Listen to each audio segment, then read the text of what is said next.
Ayman, HP and Larib Hussain. HP कौन है, यही तो पूछ रही हूँ। HP का नाम मैं कैसे मार्क करूं अटेंडेंस में? चलो हफ्सा आप बताओ बेटा फर्स्ट वाला question. Yes, ma'am. Wait a second. After reading in a common ECG music,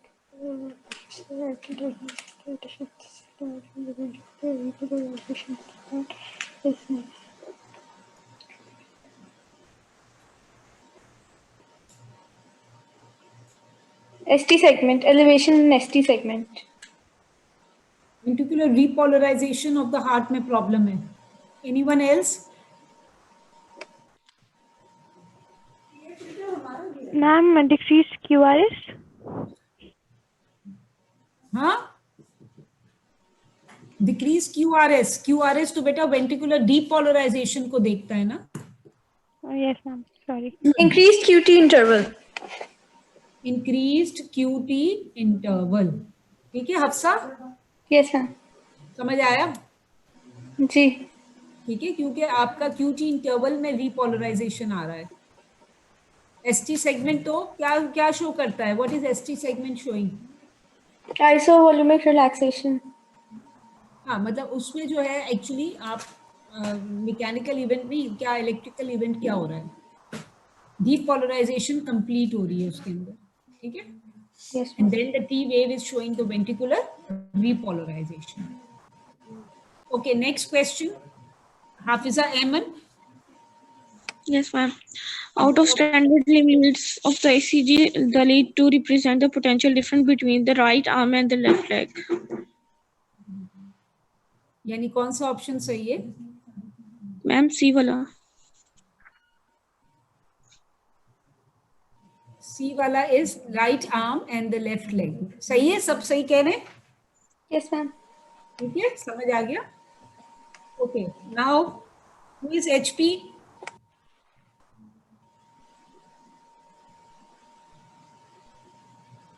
देखो एचपी कोई है ही नहीं, आ जाता है कोई एंटर होता है, नाम बोलता भी नहीं है। एचपी कौन है बेटा? नो वन ना? अच्छा, इसमें नए स्टूडेंट्स आ रहे हैं क्या? देखो शाहजबीन, पार्टिसिपेंट्स नजर नहीं आ रहे मुझे। किस पे से जा पार्टिसिपेंट्स कहाँ होते हैं इसमें?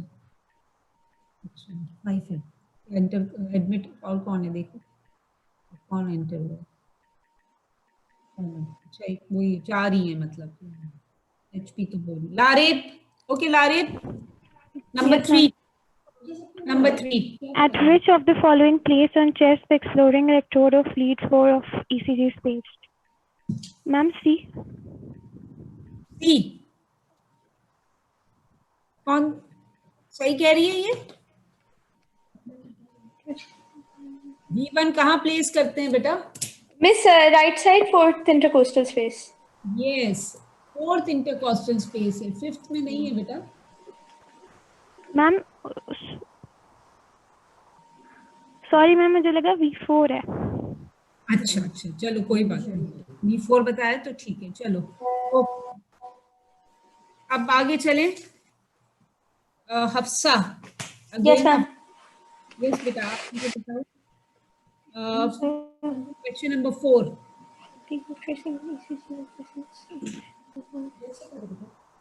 Atrial repolarization. ठीक है, सबकी समझ में आ गया? ओके, नाउ हाफसा एमन, question number 5। Excuse me, miss.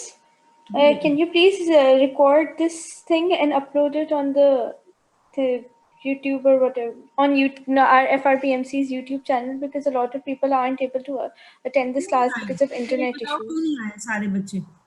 अब कह रहे हैं कि रिकॉर्ड करो। मिस कुछ सो रहे हैं और कुछ का इंटरनेट का इशू है। जबरदस्त रिकॉर्डिंग हो। मैं भी सो जाऊं ना फिर तो। Yes. है ना, मैं भी सो जाती हूँ।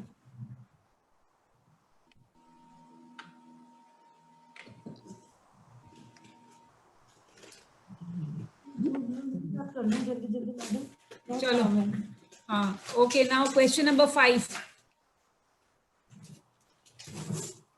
लिखा हुआ नहीं आ रहा कि रिकॉर्डिंग हो रही। भाभी दानिश को पूछो, नीचे जमा कराई होगी उसने तकी में। यहाँ पे नहीं रखते। जी बेटा, क्वेश्चन नंबर 5, हाफसा अहमद, लारेब, कौन बता रहा है?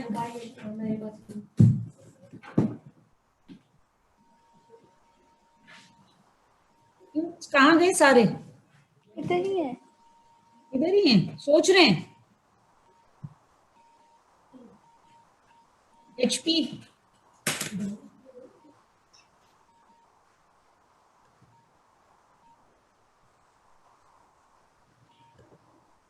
और कौन है? Humaira Khan, yes Humaira Khan.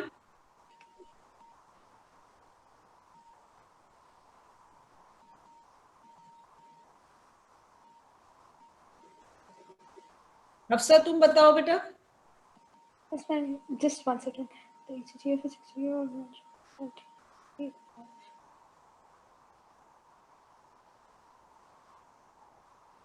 Hyperpolarization of SA node.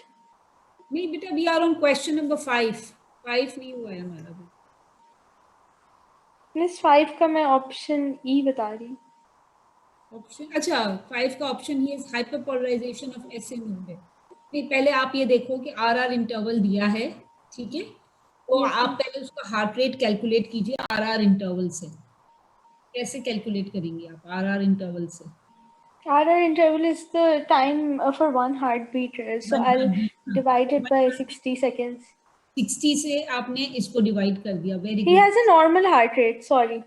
कितना है? 60 डिवाइडेड बाय 0.55 करो। Just शाबाश। 1 second.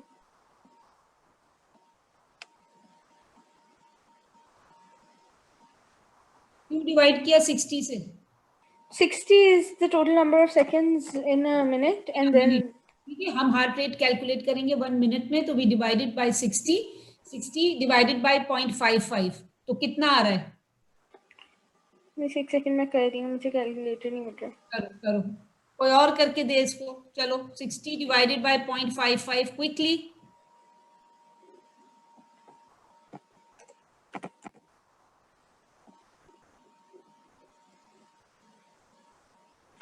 रुकिए मिस, मैं कैलकुलेटर लेके आती हूँ। मैम ये तो 109 आ रहा है सब। ठीक है, 109 आ रहा है, तो ये नॉर्मल हार्ट रेट है? Is this normal heart rate?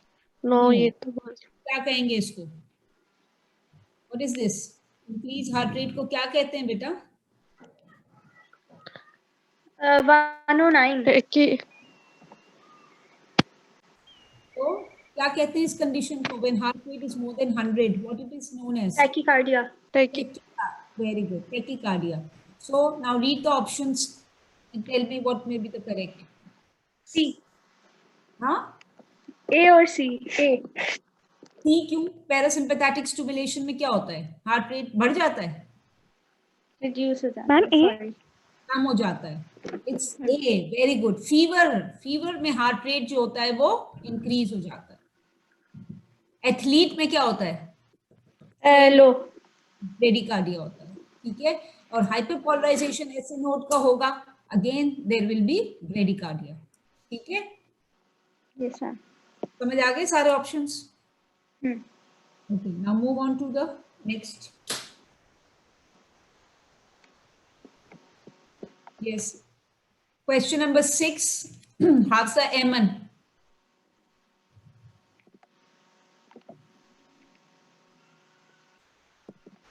एमन, आवाज आ रही है एमन?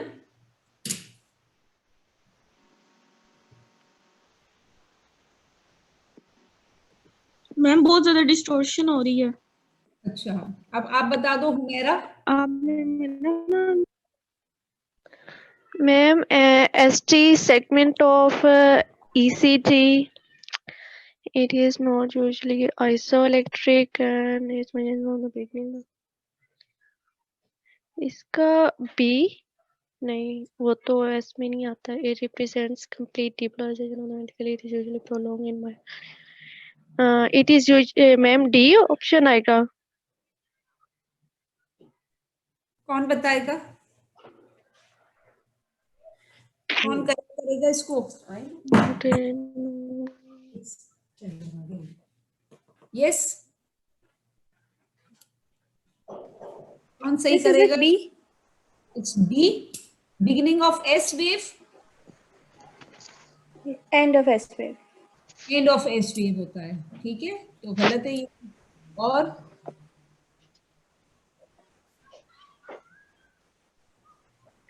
यस, हफ्सा क्या बता रही हो, सही करो उसको।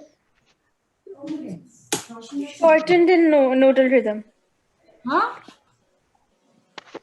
Miss, because complete depolarization, shouldn't that be QRS complex?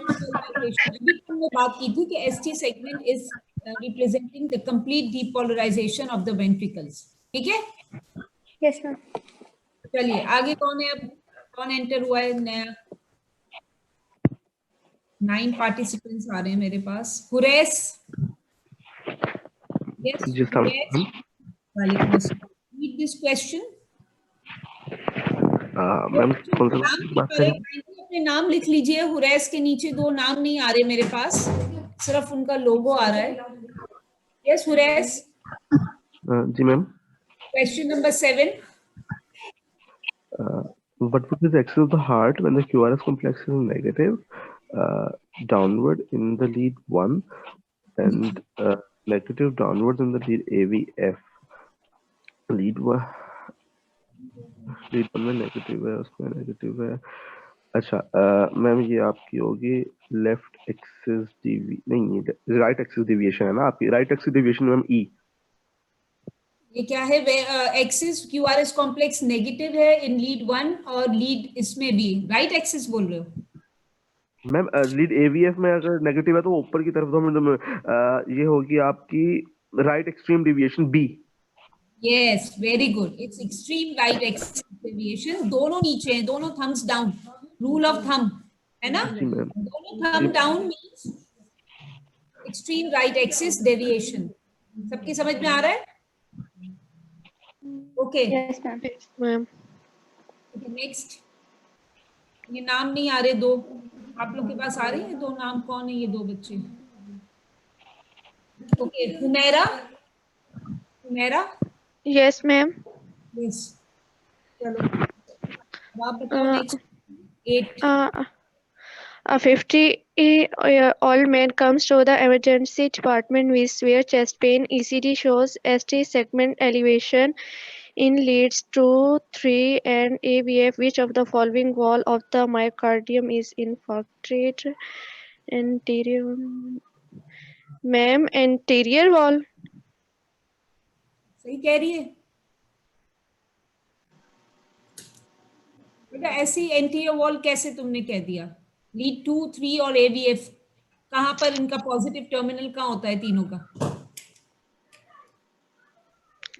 वो एक मिनट मैम, लीड का पॉजिटिव टर्मिनल देखते हैं कहाँ पर होता है, इनका पॉजिटिव टर्मिनल कहाँ है?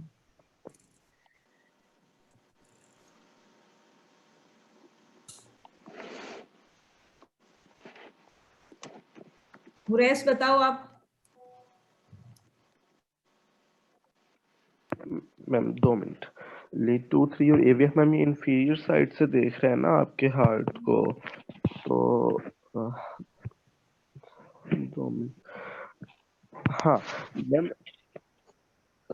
हाँ मैम एवीएफ का नीचे होता है ना, तो हाँ इसका फुट के ऊपर है ना आपके सारे पॉजिटिव, तो मैम इंफीरियर साइड से आप देख रहे हो तो इंफीरियर वॉल का इंफीरियर क्योंकि नीचे से देख रहे हैं आप उसको, एंटीरियर वॉल होगा तो आपकी जो लीड्स होंगी वो एंटीरियर वॉल को देखेंगे ना, V1 to V4।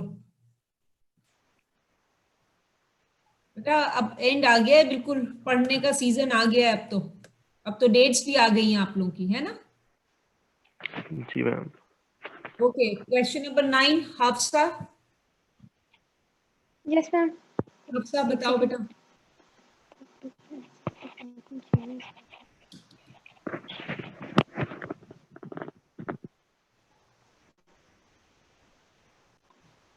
पैथो से पता है? Normal axis. Right axis deviation.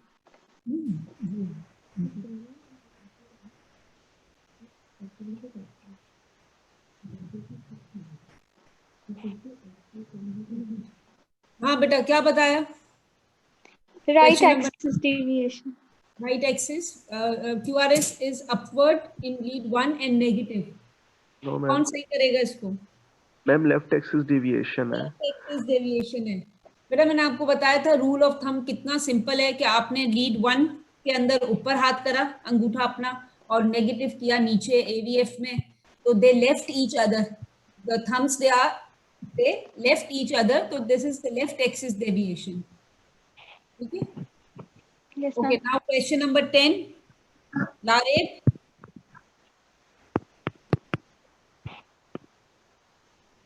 Lareb ma'am. जी बेटा, question number 10। Which of the following is indicative of the AV nodal delay?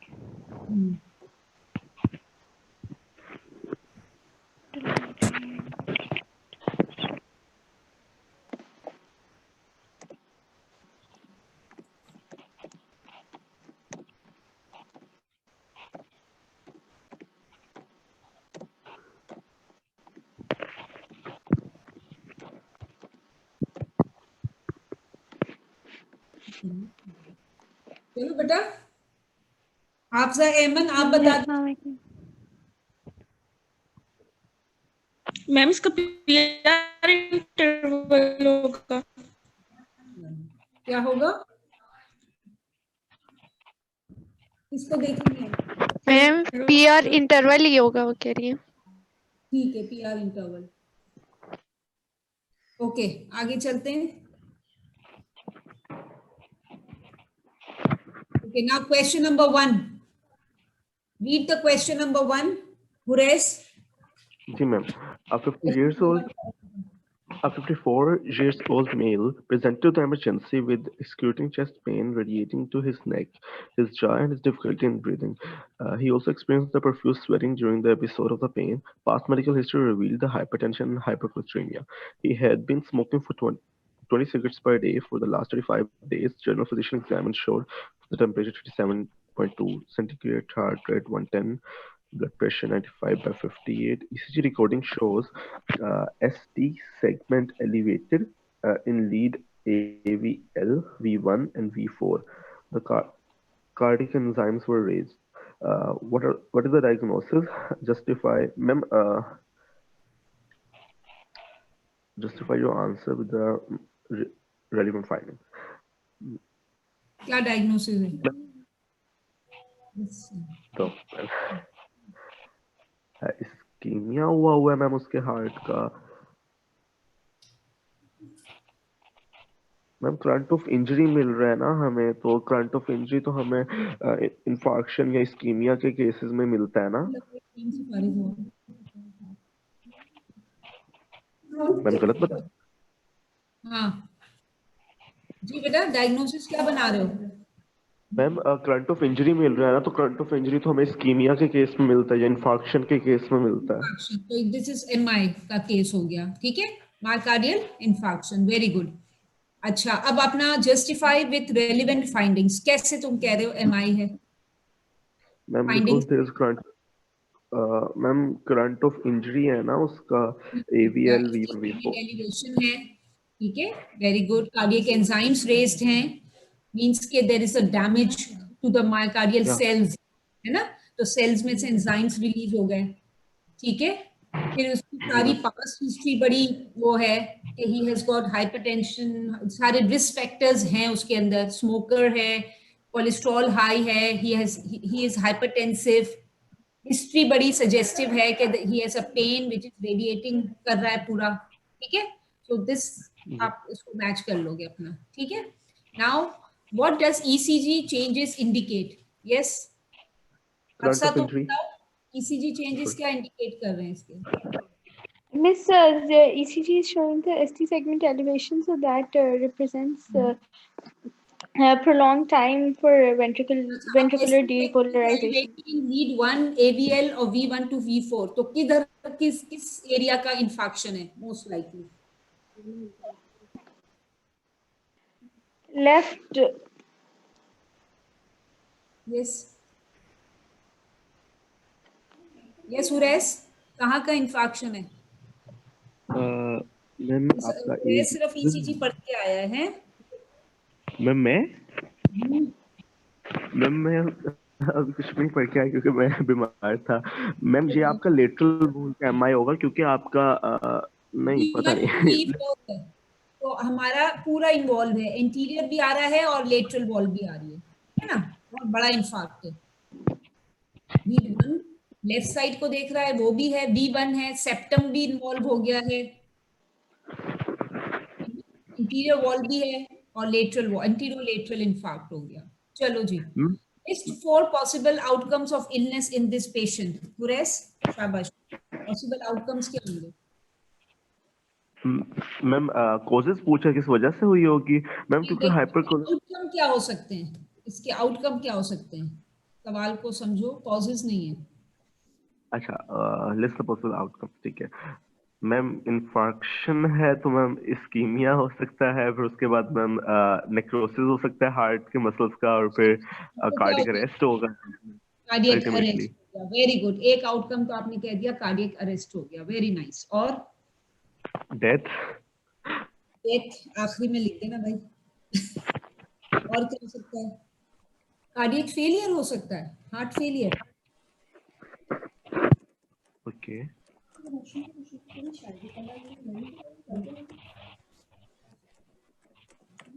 Madam को यस बेटा, कार्डियक फेलियर हो सकता है, तुमने कहा अरेस्ट हो सकता है, और क्या हो सकता है? कार्डियोजेनिक शॉक हो सकता है। Ma'am can you repeat it? Hello, हाँ मैंने कहा कि आपको कार्डियोजेनिक शॉक नहीं हो सकता, शॉक में जा सकता है ना, टाइप ऑफ शॉक पर, है ना, जी कार्डियोजेनिक शॉक भी हो सकता है। जी क्या रिदम एबनॉर्मल रहेगी? एबनॉर्मल रिदम भी हो सकती है, जिसको हम एरिथमिया भी कह रहे हैं। अब रिपीट करो, कौन रिपीट करेगा? नूर फातिमा रिपीट कीजिए जो जो चीजें बताई मैंने, outcomes. Yes Noor Fatima, Ma'am, heart failure, very good, cardiogenic shock, very good. and abnormal rhythm, arrhythmia. और ठीक है, Ischemia. इस्कीमिया तो है ना, ये मतलब इंफाक्शन है ना, ठीक है, तो it's already cardiac arrest. 4 outcomes हो गए, Okay. Cardiac Yes, failure, ma'am. Cardiogenic shock, arrhythmia and heart failure, ठीक है। अच्छा जी, नेक्स्ट मैम अब हमारे पास, यस एनीवन? अच्छा, अब कौन है हमारे पास? हुमैरा, हुमैरा नेक्स्ट क्वेश्चन पढ़िए। Which electrical events takes place during जल्दी जल्दी बता दो। पीवी? पीवी में एट्रियल डिपोलराइजेशन है, और पीआर इंटरवल में वो एट्रियल डिपोलराइजेशन, और एवी वो नोडल की डिपोलराइजेशन, और क्यूआरएस कॉम्प्लेक्स है वेंट्रिकल डिपोलराइजेशन, और क्यूटी इंटरवल में वो मैम उसके डिपोलराइजेशन और वो रिपोलराइजेशन आ जाएगी। तो क्या और कहेंगे? टोटल क्या टाइम हो रहा है इसमें, क्या हो रहा है? एनीवन? कुरैश? 0.35। वेंट्रिकल का कंप्लीट वो है, सिस्टली और डायस्टली दोनों है ना इसके अंदर। सिस्टली है, डायस्टली नहीं है अभी। हाँ रिपोलराइजेशन वेव पहले आती है। हाँ वेंट्रिकल सिस्टली पहले सही बताया था मैंने। ठीक है, और एसटी सेगमेंट में क्या हो रहा है, क्या रिप्रेजेंट कर रहा है एसटी सेगमेंट? ये आपके वेंट्रिकल जो हैं वो कम्प्लीटली, हाँ वेंट्रिकल जो हैं वो कम्प्लीटली हो चुके हैं डिपोलराइज्ड। Ventricular repolarisation. ठीक है, Plateau phase. depolarization शो कर रहा है, that ventricular depolarization has completed in ST segment, ठीक है। जी मैम। अच्छा जी, नाउ नूर फातिमा बेटा आप बताइए, डिफाइन ईसीजी। चलो बेटा जल्दी जल्दी बता दो। Ma'am, graphical representation of electrical activity of heart. ठीक है, अब मुसव्विर, Yes, मुसव्विर बेटा आप मुझे बताइए ईसीजी की वेव्स कौन कौन सी हैं? ECG waves, P wave, QRST wave. बन रही हैं? Yes, ma'am. क्यों बन रही हैं? P wave is formed when atria are depolarized, and then there is ST segment. That is, sorry, PR segment that is formed when I'm asking deeper. only the waves. देखो question को समझो, waves पहले बता दो मुझे, तीनों waves और क्यों बन रही हैं?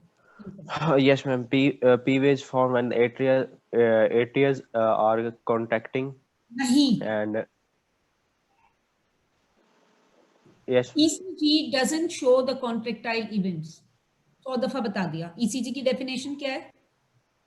Electrical event of तो फिर heart. इलेक्ट्रिकल इवेंट बताइए आप बेटा. पी वेव क्यों बन रही है? P waves is formed when atrias are depolarizing, and हाँ, QRST is जो भी formed when कॉन्ट्रैक्ट है ना, कॉपी में मेरे पास आएगी तो मैं 0 दूंगी उसको. अब मैंने बता दिया लास्ट टाइम.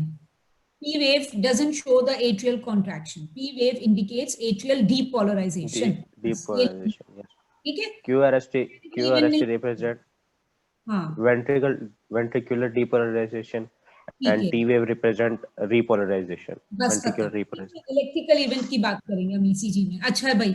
अब मुझे हफ्सा आप बेटा मुझे इसके इंटरवल्स बता दो और क्यों Yes, बन रहे ma'am. हैं. शाबाश. So we have two intervals, PR intervals and QT intervals. PR interval shows us a PR interval shows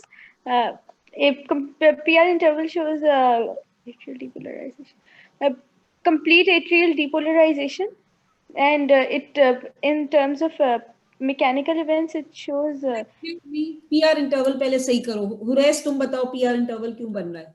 मैं बताऊं हाँ, बताओ. Ma'am delay of AV node to allow filling of ventricles. Yes, AV nodal delay. It represents AV nodal delay. चलो दूसरा interval तुम बता रही थी हफ्सा. QT interval. दूसरा interval QT interval. QT interval is a ventricular depolarization. तो फिर QRS complex क्या हुआ? वो तो कह रही थी अभी थोड़ी देर पहले मुसव्विर ने बताया था कि QRS कॉम्प्लेक्स है वेंट्रिकुलर डीपोलराइजेशन. तुम QT इंटरवल को कह रही हो वेंट्रिकुलर डीपोलराइजेशन. फर्क है ना बेटा. QRS complex is ventricular depolarisation. QT interval क्या है? कौन बताएगा? मैं बताऊं जी बताओ. मैं बताऊं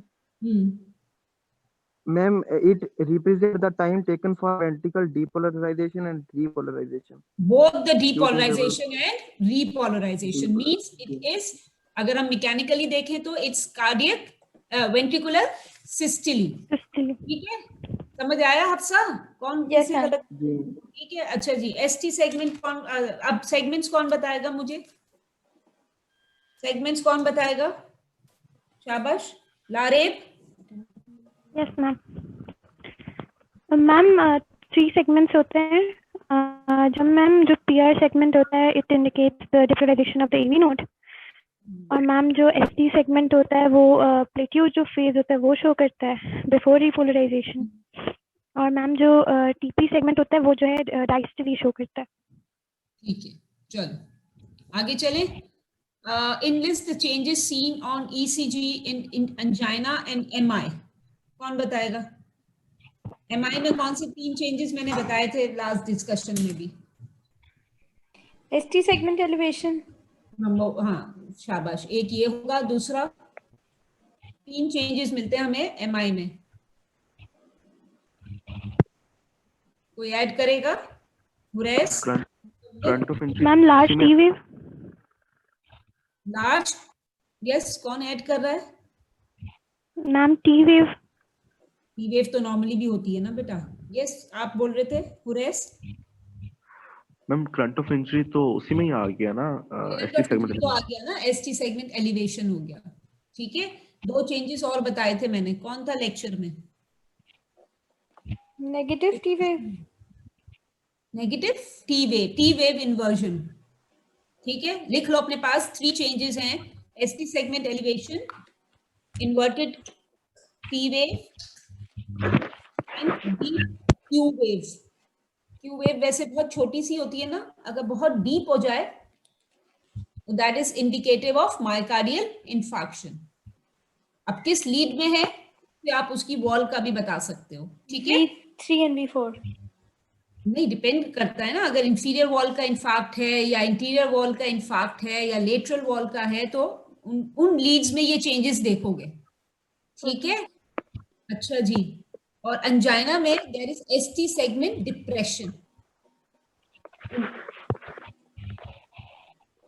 ओके बेटा, ठीक Yes, है। ma'am. ये आपने याद रखना, ये आपके पास पेपर्स के क्वेश्चंस हैं। अभी हम दूसरी स्लाइड लगा रहे हैं, ठीक है? वेट कीजिएगा, स्क्रीन शेयर कर रहे हैं दूसरी।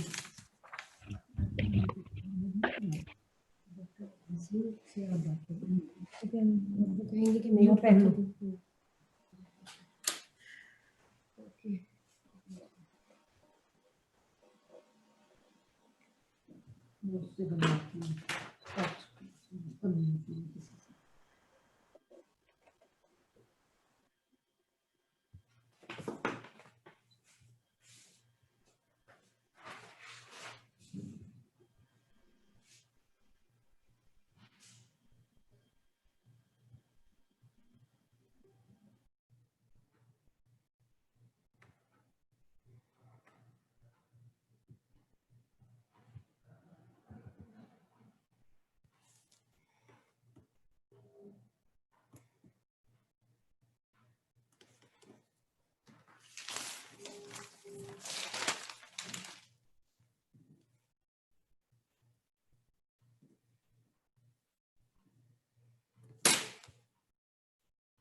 Okay, class. Assalamu alaikum. Welcome. Can you see the screen now? Yes, ma'am. Yeah, ma'am. Just a minute.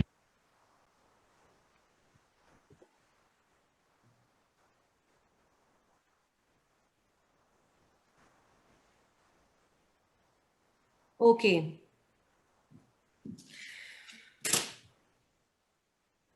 Participants. Yes, Hafsa, Yes, ma'am. can you read the scenario? Yeah, sure. A 32-year-old nurse who had rheumatic fever as a child noticed a persistent tachycardia and lightheadedness. Upon examination, chest X-ray showed an enlarged left atrium, and left ventricle ECG analysis showed atrial fibrillation. There was also mild pulmonary congestion. Cardiac elevation resulted in following information. Cardiac output was 3.4 liters per minute. Blood pressure is 100 by 58 mmHg. Left atrial pressure is 16. Right ventricular pressure is 44 by 8 mmHg. And heart sound revealed valvular regurgitation. The Yes. AV Now valve the is questions. based on the information, which AV valve is incompetent and allows regurgitation. Regurgitation. Yes, it is very clear from the scenario. Which AV valve is incompetent? Right. Left side. Right wala bicuspid. Yes, left. Left. Left में कौन सा होता है AV? Bicuspid. Yes, bicuspid and mitral valve is incompetent and it is allowing regurgitation. Now, second question. What could be the cause of tachycardia, lightheadedness, and mild pulmonary congestion? Who is next? मैं बताऊं? Yes, आप बताइए. हम देखिए pulmonary congestion तो इस वजह से बिकॉज लेफ्ट साइड का हो रहा है, तो ब्लड आगे पंप नहीं हो रहा, तो पल्मोनरी एडिमास वगैरह की वजह से हो जाएगा पल्मोनरी कंजेशन, क्योंकि लंग से आ रहा है ना ब्लड। और लाइट हेडनेस इस वजह से just because left side of the heart is going to pump the blood throughout the body, तो जब आपके ब्रेन के पास नहीं जाएगा ब्लड तो मे बी इस वजह से लाइट हेडनेस होगा। एंड मैम टैकीकार्डिया इसलिए क्योंकि हार्ट रेट एलिवेट होगा ना, कार्डिक आउटपुट कम हुआ है, तो even out perfusion throughout our body, क्योंकि ब्लड नहीं पहुंचा, ऑक्सीजन नहीं पहुंची, तो हार्ट रेट एलिवेट हुआ है, तो इसी वजह से मैम टैकीकार्डिया हो रहा है। सबकी समझ में आया है? When the mitral valve is not working, it is incompetent, there will be back pooling of the blood in the left atrium that will go into the right side in the lungs. That is why there is pulmonary congestion, and as the cardiac output is decreased, so there is less BP, less cardiac output. It is evident from the information given. So there would be lightheadedness due to the less blood flow towards the brain, and due to the compensation of low BP and cardiac output, there would be tachycardia. Got it? Yes, ma'am. C. Yes, Hafiz Ayman. C.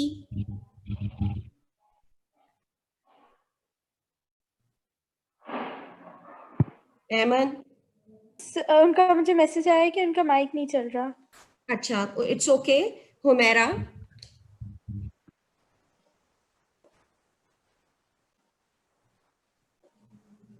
मुसव्विर। Very easy. AV valve closure. Yes. S1 ma'am. S1. Why? There would be always एक तो rheumatic fever is the key point उसमें, mitral valve is the key point. Mitral valve is the closure of the AV valve is the S1 sound, and there would be systolic click. S1 would be prominent and lengthened. ठीक है?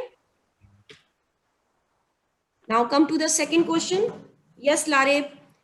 Lareb का नहीं चल रहा है या लारेब का mic? Hafiza एमन का नहीं चल रहा है, हाफिजा एमन का नहीं चल रहा है। Yes, ma'am. Ji, Lareb, read question number 2. Ma'am. Draw and label different phases of the ventricular action potential. पहले तो ये बताइए which type of action potential it would be, slow or fast ventricles में? Ma'am, fast. Good, very good. तो आपको draw करना है और label करना है, ये सबको आनी चाहिए. Yes, ma'am. That one, the plateau one. ठीक है? Read the next question.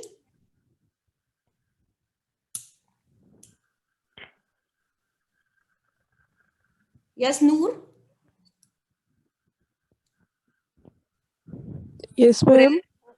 Noor, read the question number 3. Name the relevant ionic channels functioning in each phase and the direction of movement of different ions. In the ventricular action potential. Yes. During the depolarization, voltage-gated sodium channels are open and there is the influx of sodium ions. Good. सब लोग note करें कि जब हमें label करना होगा, जब हमें बताना होगा, तो फर्स्ट थिंग बतानी होगी कि चैनल कौन सा फंक्शन कर रहा है, रेलेवेंट चैनल उस फेज का. Second, the direction of movement of that ion, कि वो इनफ्लक्स हो रहा है या इफ्लक्स हो रहा है. Yes. Depolarization. There is repolarization during which no, there is plateau. No, ma'am. First, there is partial repolarization. Yes. Phase 1. In which there is the voltage-gated sodium channels close and the voltage-gated potassium channels slowly opens, and there is efflux of potassium ions. Good, very good. Next. And then, in order to compensate this efflux, there is a plateau phase in which the calcium voltage-gated calcium channels open, and there is influx of the calcium ions. Okay. And after that, there is a rapid repolarization in which there is efflux of potassium ions. Yes. And then after that, yes, resting membrane potential. It is achieved by which pump? Sodium potassium pump. Good, very good. Who is next? Musawwir. Read question number 4.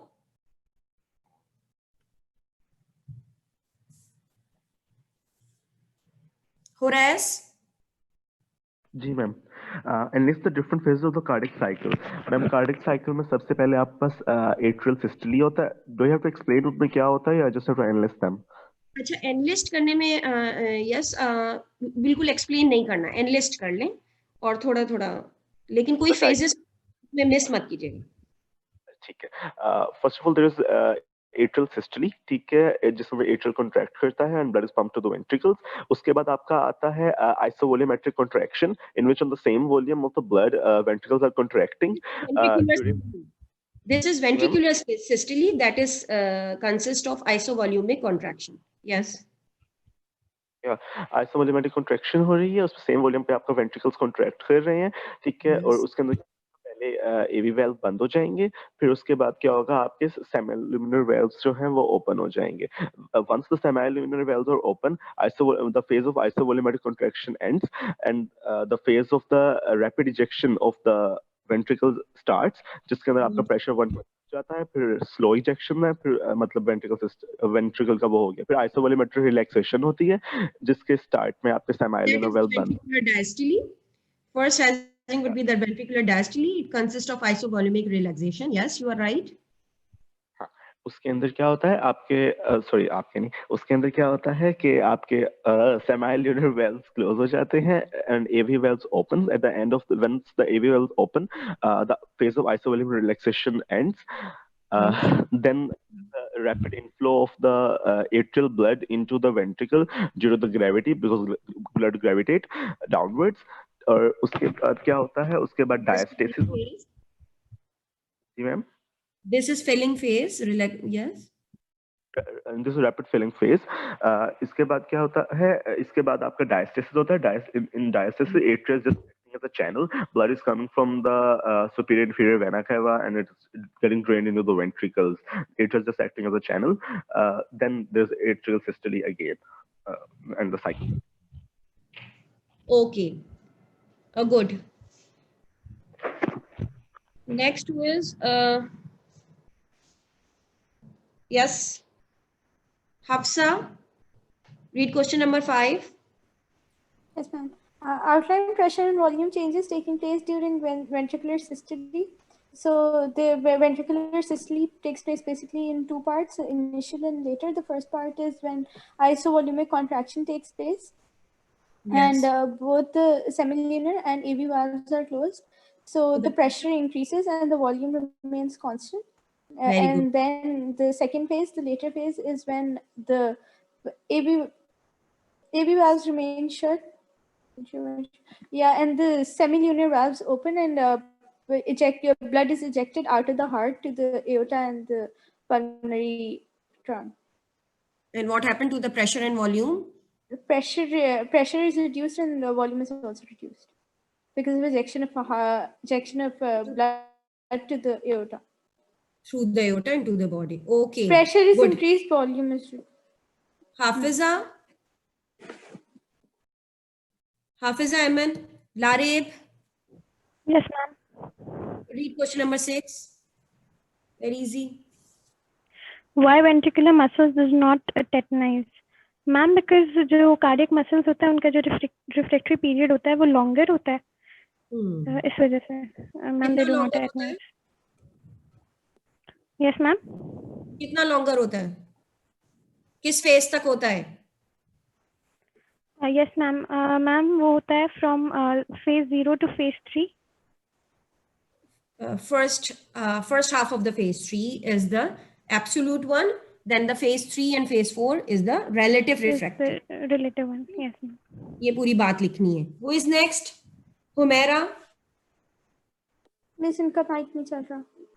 Humaira का भी नहीं चल रहा, लारेब का भी नहीं चल रहा. हुरैस? नहीं, सिर्फ हुमैरा का नहीं चल रहा. तो लारेब क्यों नहीं? हाफिजा एमन? Hafiza Aman Humaira is the full name of one person. Humaira Khan is different, na? I am talking about Hafiza Aman Humaira, who has messaged me telling me that her mic is not working. That's why she's not able to answer. Is there Humaira Khan? Yes, ma'am. Sarah, जी, read ma'am. question number 7. Outline conducting system of heart.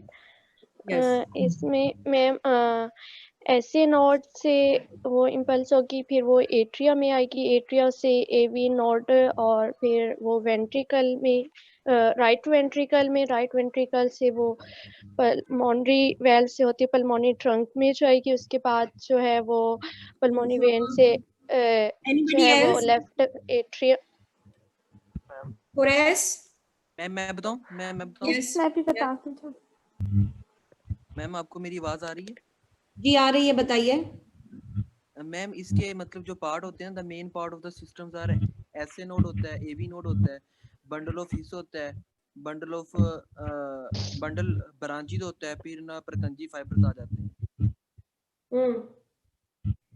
Ma'am अभी ने वो भी करूं, explain भी करूं कि SA node और एवी नोड का नेक्स्ट कर दें, कोई और कर दें। अब हुमैरा ने एक्सप्लेन तो किया था, लेकिन बंडल ऑफ हिस और राइट लेफ्ट ब्रांच थोड़ा सा मिस किया था। ओके, नूर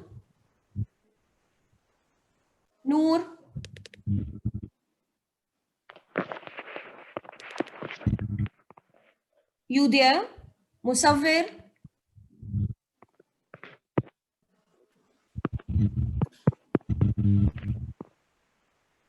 आवाज नहीं आ रही मुझे।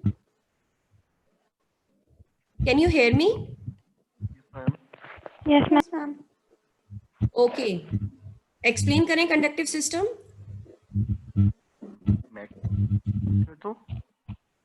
Okay, आप ही करिए। Ma'am, conductive system is consists of specialized conductive fibers of your heart that conducts the impulses. It starts from the SA node in the right atrium, which has the ability of heterotropism, खुद excitation bring about करता है। उसके बाद SA node जो होते हैं वो आपके impulses भेजते हैं atrium के अंदर, ठीक है, and then the impulses are carried to the AV node, which is also in the right atrium, but it lies behind the opening, AV opening. लेकिन ma'am there are also interatrial pathway as well, which takes the impulses from the right atrium to the left atrium, and then there are 3 specialized pathways as well, Wenckebach, Beckman, and Thorel, which takes impulses from the SA node to the AV node directly. Then after the AV node, impulses are carried to the bundle of His. Yeah, bundle of His. After bundle of His, they are carried to the left and right bundle branches, and left and right bundle branches in turn divides into the Purkinje fiber, which goes into subendocardium of the ventricle muscles, where they bring about the stimulation for ventricle contraction, and then the ventricle contraction may happen. Okay, Hafsa, read question number Yes, 8. Great. Only list the properties of cardiac muscle. List the properties of cardiac muscles. So there's autorhythmicity, then they have striations, they have intercalated discs between cardiac muscles, and they have a syncytium, and the AV bundle conducts impulses from atria to ventricles. Hafsa, tell me the properties, physiological properties of cardiac muscle. Miss, they're striated and have actin and myosin filaments. And properties physiological. Anybody else? Ma'am, the contractility, conductivity, contractility, excitability, nodal fibers, rhythmicity, automachicity. Yes, these are the physiological. These are true. You are saying the right one, Hafsa, but add these physiological properties. Okay? Okay, ma'am. Yes. Who is next? Lareb. Yes, ma'am. Lareb, explain autorhythmicity. Autorhythmicity. Ma'am, autorhythmicity is actually the property of the cardiac muscles in which the heart initiates its own impulse, and as a result, this impulse at regular intervals, and this impulse travels the whole heart and makes it contract. And what is the pacemaker? Ma'am, SA node is the pacemaker which initiates the impulse. And why it is pacemaker? Ma'am, it is the pacemaker because it has generates impulses faster than the others. Okay, very good. Next, Humaira. नहीं हुमैरा का हुमैरा खान. वो हाफिज अहमद नहीं. Humaira Khan. Yes, ma'am. Yes, Humaira, read the first one. Dichrotic notch in aortic pressure curve is caused by the closure of which of the following? Yes. Mitral valve. No, ma'am. Yes, Talha. Ma'am, aortic valve. Oh, right? sorry, aortic valve. Aortic valve. Aortic valve. Okay, Sorry. good. सही कर लिया हुमैरा ने भी. ठीक है. Next, Talha, read the next one. वैसे ma'am मैं हुरैस था जो बता रहा था उस टाइम. अच्छा, तो हुरैस बताइए. तलहा रेज्ड हैंड आ रहा है मेरे पास. Okay. Shall I continue? Yes, yes. So the following is associated with the first heart sound.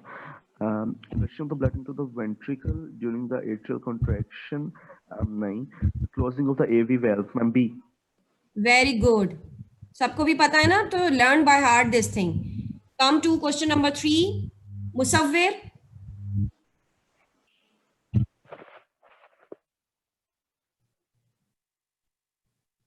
Musawwir.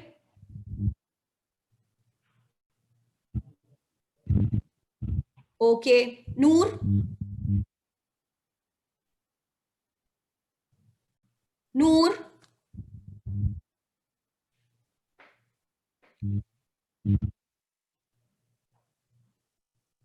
Hafsa. Yes, ma'am. Sodium enters the cardiac muscle through voltage-gated channels during the upstroke of action potential. Which of the following mechanisms cause the removal of sodium from the cardiac cell? Extruded via ATP-dependent sodium-calcium pump. Sodium-potassium pump. But miss, don't we have special calcium pumps in heart muscle? Yes, we have a special calcium pump, and that is for the extrusion of calcium. Calcium वापस जाती है, sodium comes in. In the end, sodium is removed by the RMP is formed by the ATP dependent sodium potassium pump. अभी हमने ventricular muscle में किया, ठीक है? Yes, ma'am. Question number 4. Yes, Quresh. During the cardiac cycle, opening of the aortic valve take place at the end of. Aortic valve की opening ma'am होती है isovolumetric contraction के end में. B. Very good. Anybody? सही है, सबकी समझ में आया है? Question number 5. Who is next? नूर. नूर का माइक भी खराब हो गया क्या? मुसव्विर.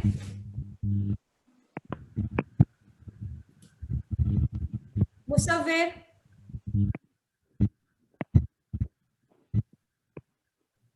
Talha. Talha, you there? Ma'am आपको मेरी आवाज आ रही है? जी आ रही है. बताइए, read question number 5 and answer it. Sympathetic stimulation of the heart normally causes which one of the following condition? Yes. Sympathetic, ma'am, A. Acetylcholine is released at the sympathetic end. Anybody else? Ma'am, E. Yes, ma'am. E. किसने बताया? Ma'am E मैंने देखा नहीं. Ma'am ला रही थी. आपने sympathetic में acetylcholine कैसे रिलीज किया? नहीं मैम, एक्चुअली मैंने कहा कि 4 ऑप्शन है, मैंने ई वाला देखा नहीं था, सॉरी, वो नीचे था ई वाला. ओके, बाकी सबकी समझ में आया है? Yes, ma'am. Yes, ma'am. अच्छा जी, कौन है नेक्स्ट भाई? खुद ही बता दें. क्वेश्चन नंबर 6 इजी सा है, कौन बताएगा? Hafsa. हफ्सा बताइए. Okay. Cardiac impulse is propagated at the slowest rate in which of the following components of conductive system of heart? AV node. Slowest किधर होते हैं? Purkinje fibers. Muscles. Sorry, ventricular muscles. No. Ma'am Just ऐसे note पे होता है slowest. फ्लोएस्ट. अभी तो बताया था कि ऑटोमेटिसिटी, रिदमिसिटी, जस्ट बिकॉज कि वो ma'am fast. AV node. AV node, ये किसने बताया भाई? मिस ये मैंने फर्स्ट आंसर AV node ही दिया था. अच्छा, आई डिडंट लिसन बेटा. It's Sorry, okay. miss. Okay, B AV node is the answer. यहाँ पे क्या होता है? AV nodal delay. Okay. Yes, ma'am. अच्छा, क्वेश्चन नंबर 7. कौन बताएगा भाई? Rest. हुरैस बताएं. ये किसने कहा है? हुरैस की आवाज तो नहीं थी ये. Yes हुरैस. 75 years old man come into the emergency and 5 he is alert. An ECG shows 75 PVs per minute and 35 QRS per minute with a normal QRS width, which is the following the most likely diagnosis. PVs सबकी ज़्यादा हैं, QRS waves कम हैं. Yes, टेकी ब्रेडी. इस picture को कहते हैं टेकी ब्रेडी. Keep ready. Okay. Yeah. Atrial ventricular block, stroke Adams syndrome, atrial brachial tachycardia, electrical. Ma'am मुझे नहीं आता. अच्छा, let me tell you. This is tachy brady, यानी कि पीवीएफ ज्यादा है. It is complete heart block picture है ईसीजी पे. यानी कि जो ऐसे नोड है वो अपनी बीट कर रही है, बिल्कुल different. And the QRS complex जो है टेक ओवर किया है उन्होंने, तो वो वहां पे 35 to 40 की बीट्स पे जा रहा है. क्यूआरएस कॉम्प्लेक्स हमारे पास 35 आ रहे हैं. तो it is 3rd degree complete heart block. But the thing is, यहाँ पे की पॉइंट था कि 75 years old man came to emergency department and faints. ठीक है. Yes, ma'am. तो इससे आप लोगों को क्या पता चला? पढ़ा था किसी ने स्टोक्स एडम सिंड्रोम? थोड़ा था. Yes, this is a syndrome in which there is sudden unconsciousness and the person faints. And for the some time, there is a time. वो faint क्यों होता है? कि थोड़ी सी देर के लिए there is AV block. ऐसे नोड से सारे के सारे जो कंडक्शन है वो उसमें नहीं आ रही है, वेंट्रिकल्स तक नहीं आ रही है. Then what happen? There is no cardiac output, brain में नहीं जा रहा हमारे पास जो है वो blood flow. Then what happen? Person faints. After some time the overdrive suppression जो है वो खत्म हो जाएगा.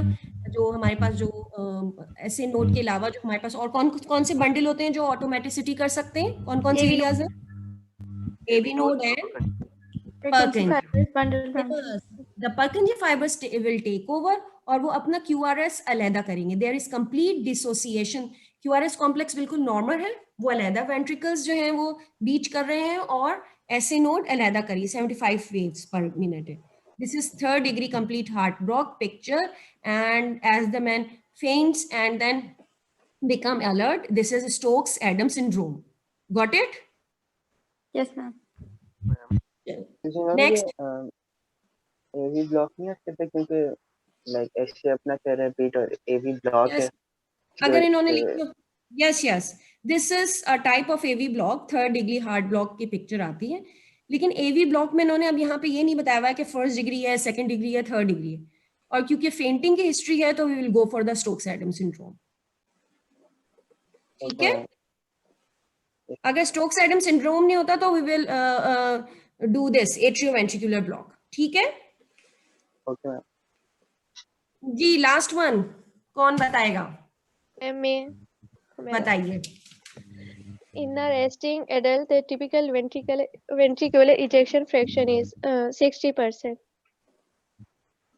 60%. गुड. कोई इजेक्शन फ्रैक्शन की डेफिनेशन सुना देगा? ये सुनाए, जल्दी से सुना दे. मैम इजेक्शन फ्रैक्शन होती है आपकी and the fraction of the end diastolic volume that is ejected.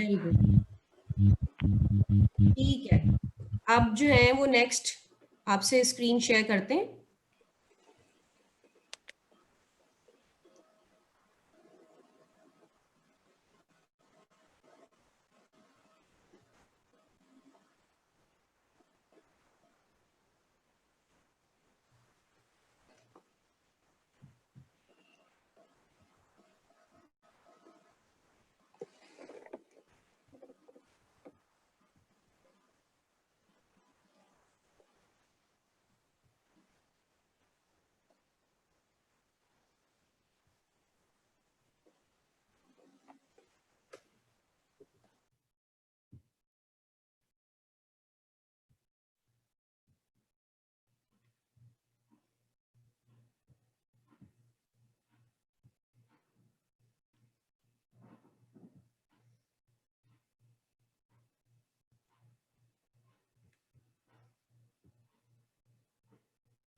अस्सलाम वालेकुम स्टूडेंट्स। हाँ ma'am.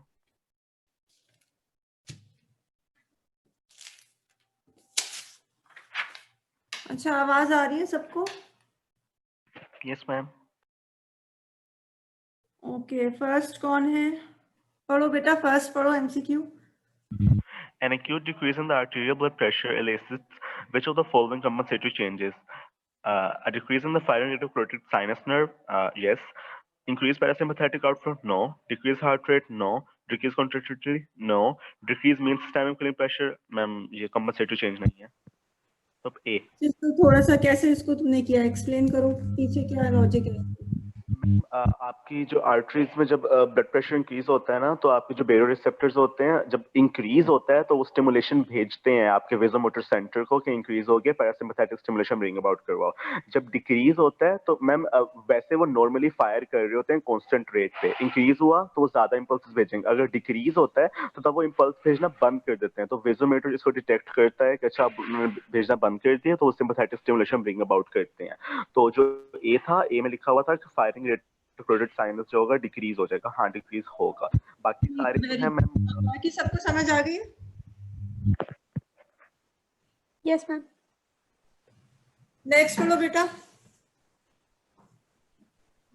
As long as the renal blood flow is normal, the increased resistance in blood vessels all over the body does not cause persistent rise in arterial pressure due to which of the following? A. Decreased venous return. B. Inactivation of renin-angiotensin system. C. Pressure diuresis and inactivation of renin. D. Pressure. Miss, I cannot see all the options. एक minute, अब चलो। Okay. D. Pressure diuresis and pressure natriuresis. E. Pressure natriuresis and inactivation of angiotensin. Wait a second, as long as the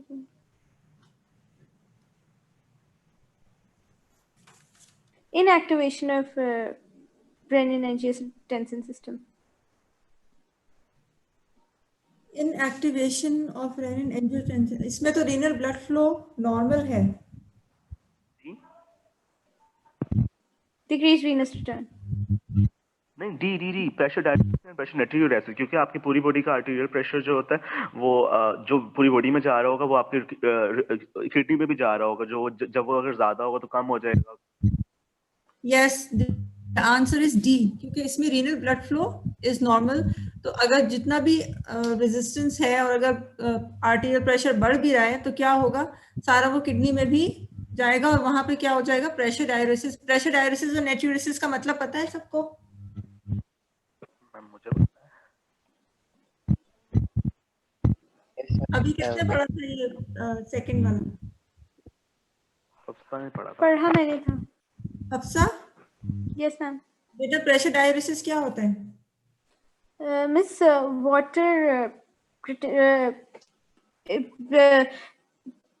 water regulation according to the blood pressure. So, for example, if you have increased blood pressure, then you would produce more. You would get rid of more salts, and water goes along with that. So, Diuresis is related to water excretion and yeah, and natriuresis salts. Sodium excretion. ठीक है? As long as the kidney is functioning normally, तो वो कैसे get rid करेगी? Pressure diuresis से and pressure natriuresis से. Is that clear? Yes, ma'am. Yes, ma'am. Okay, next.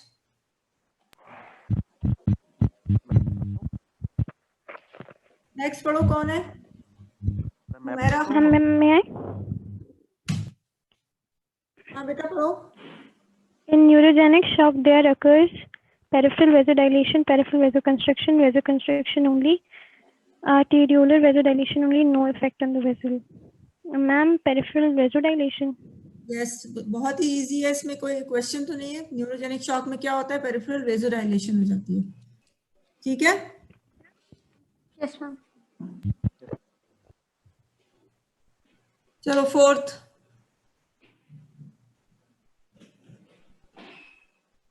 और कौन आया हुआ है? मुसव्विर।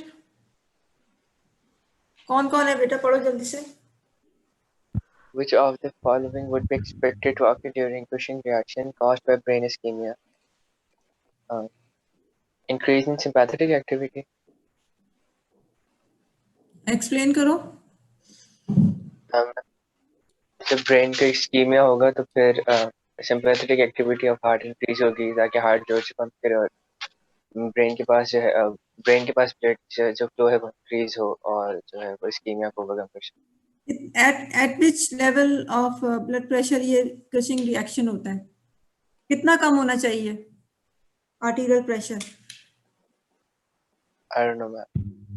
30 mm of Hg से 60 से कम हो जाए, अराउंड 30, 25 या 60 से कम हो तो फिर कौन सा ये रिएक्शन एलिसिट होता है? Cushing reaction. ठीक है, ब्रेन इस्कीमिया उसमें स्टार्ट होना शुरू हो जाता है।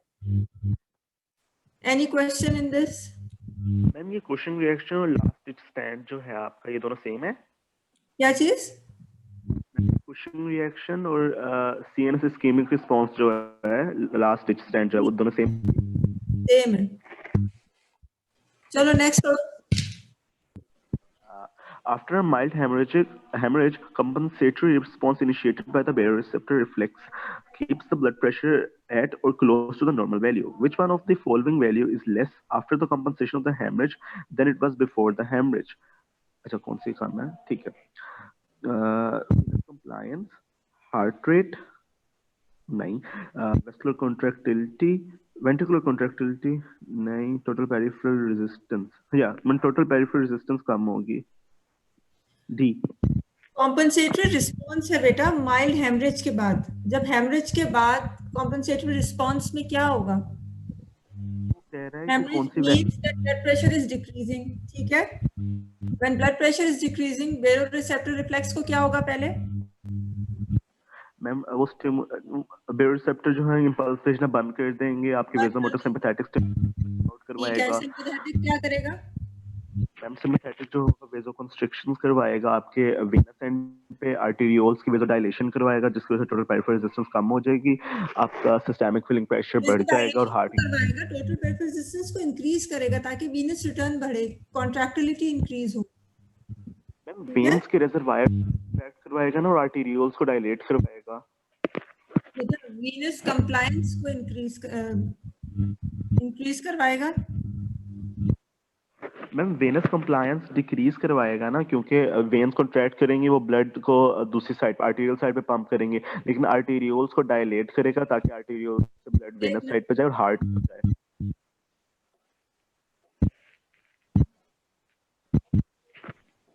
मैम वैसे क्वेश्चन ये था कि कौन सी वैल्यू लेस होगी after compensation of the haemorrhage, haemorrhage compensation के बाद, क्योंकि मैम आर्टेरियोल्स को वो डायलेट करवाती है। इसमें कौन सी वैल्यू लेस होगी? इसमें तो फिर क्या लेस होगा? मैम डी होना चाहिए, total peripheral resistance. Venus compliance, अब तुमने कहा कि वो वेन्स को कॉन्ट्रैक्ट करवाएगा। ठीक है, जब वेन्स कॉन्ट्रैक्ट होंगी तो उनकी कंप्लायंस कम हो जाएगी या नहीं? हो जाएगी, सॉरी मैम। ठीक है, तो वीनस कंप्लायंस कम होगी क्योंकि वो कॉन्ट्रैक्ट हो रही है और वीनस रिटर्न इंक्रीज करना है। ठीक है, is that clear? Yes ma'am, thank you ma'am. Everyone else clear है? Yes ma'am. Okay, next पढ़ो बेटा जल्दी से। A 53-year-old woman is found by arteriography to have 50% narrowing of her left renal artery. What is expected change in blood flow through the stenotic artery? C, decreased to 1/8, I think. कैसे? Formula याद है? Diameter कितना? Cube, अब radius वो cube से inversely proportional होता है ना, तो सिंस इट्स हाफ 1/2, तो 2 का cube is 8, I think it's something like that. और कौन बताएगा? एम ये स्केयर नहीं होता वैसे? डिक्रीज टू 1/4 पावर 4 होता है ब्लड फ्लो के। यस, पावर 4 होता है। ठीक है, तो पावर 4 से कैसे होगा फिर? 16, 1/16। यस, अगर इस तरह देखो कि 50% नैरोइंग है, इसका मतलब है हाफ हो गई है, 1/2 हो गई है। सही है, अगर 1/2 का पावर 4 लेंगे तो क्या आएगा? 1/16 आएगा ना? Yes ma'am. समझ आ गई ये बात? Yes, ma'am. और सबको भी समझ आ गई? Yes, ma'am. आगे चले?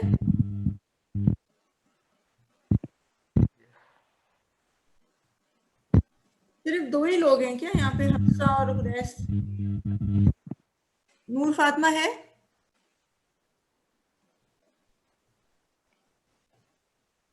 मैं भी हूँ। मैं कौन है ये? Tala. Talha Saeed.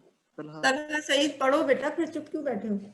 When a person moves from a पता नहीं क्या लिखा है मैम, एक में नजर नहीं आ रहा, spine position to a standing position, which one of the following compensatory changes occurs? अगर वो मतलब लेटा होगा और वो खड़ा हो जाएगा तो ब्लड नीचे आ जाएगा और उसका कैरोटिड साइनस भी कम रिस्पॉन्स करेंगी, तो आई थिंक ये इंक्रीज इन कॉन्ट्रैक्टिलिटी होगा मैम।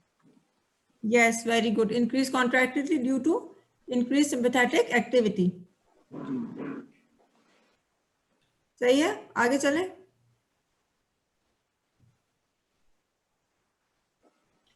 चलो हुमैरा खान।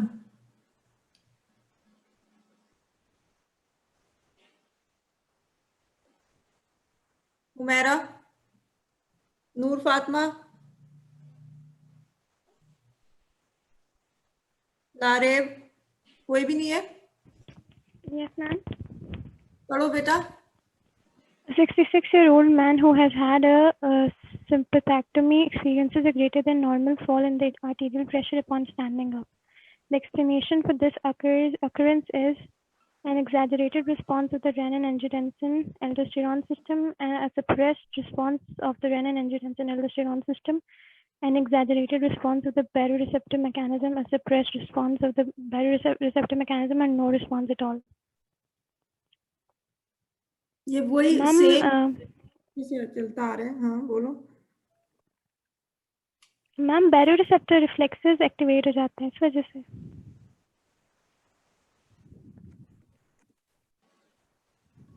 एक्टिवेट हो जाएंगे तो कैसे होगा? सिंपैथेक्टमी हुई हुई है। Yes ma'am. Best response to response तो नहीं हो सकता ना बैरोरिसेप्टर का, क्योंकि सिंपैथेक्टमी हुई भी है, तो वो बैरोरिसेप्टर का रिस्पॉन्स क्या हो जाएगा? सप्रेस्ड हो जाएगा। ठीक है? Yes ma'am. इसमें कोई कंफ्यूजन तो नहीं? No ma'am.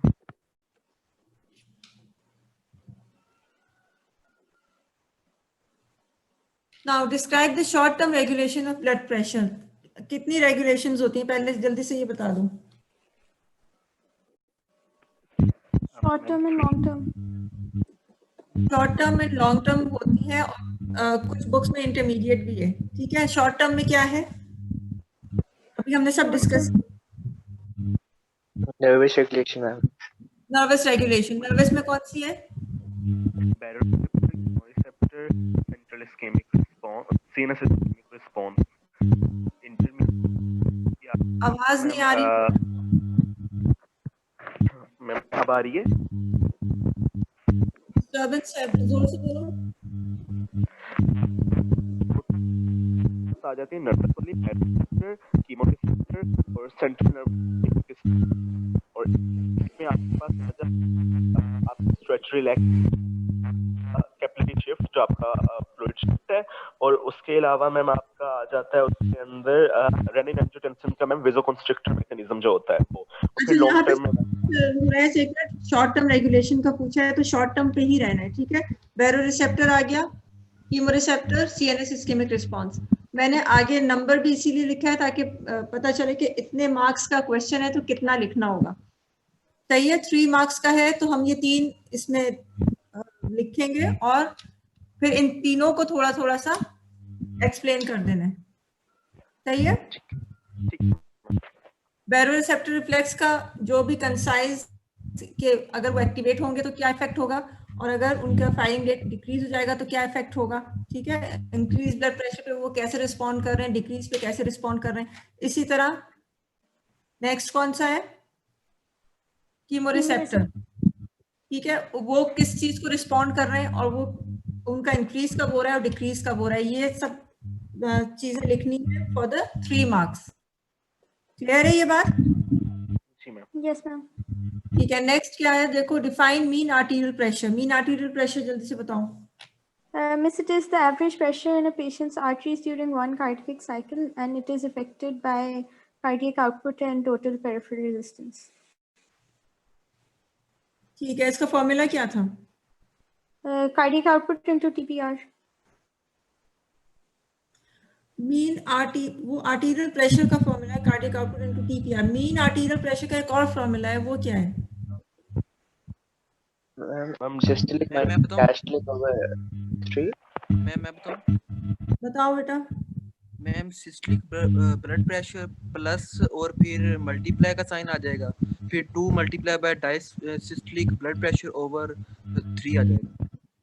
मतलब डायस्टोलिक प्रेशर, सुन लो, diastolic pressure plus pulse pressure over 3, ये सारा लेक्चर्स में भी है। मैंने भी यही बोला था। किसने बोला था? कौन बोल रही है? रेस। ठीक है, उससे तुमसे पहले शायद तन्हा बोल रहा था। तो ये समझ आई? Diastolic pressure plus pulse pressure over 3। Pulse pressure कैसे निकालते हैं? Ma'am pressure minus diastolic.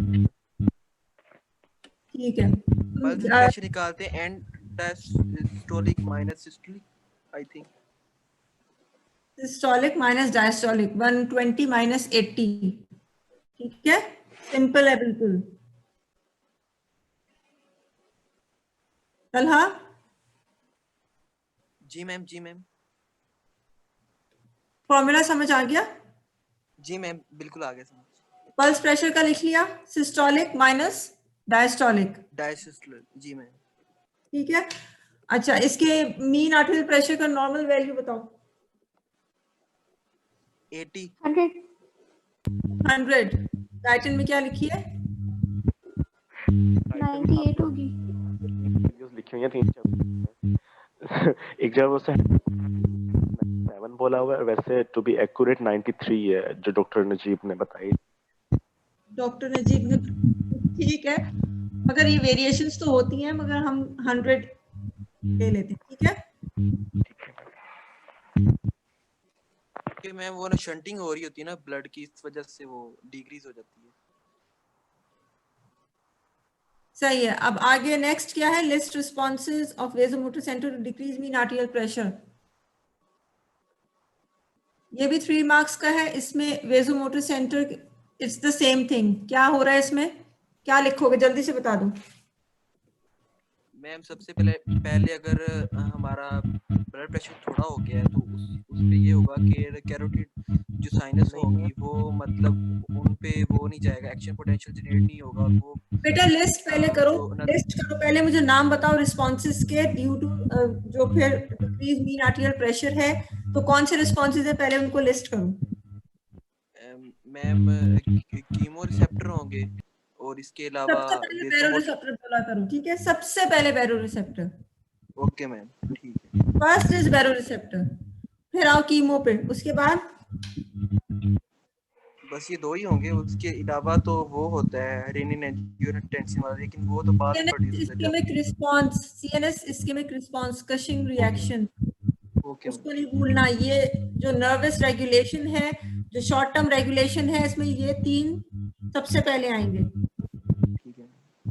ठीक है जी मैम। चलो आगे चलो। How preload and after load affect cardiac output. Preload क्या होता है, आफ्टर लोड क्या होता है, जल्दी से बता दो।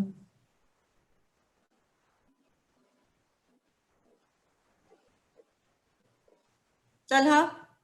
Ma'am, preload is the amount of मतलब it is the resistance that the heart has had to overcome in order to push the blood into the aorta. Sorry, it is the afterload। और जो preload होता है वो तो end diastolic volume की वजह से जो pressure होता है हमारे ventricles के अंदर, it is the preload। ठीक है, how does it affect cardiac output?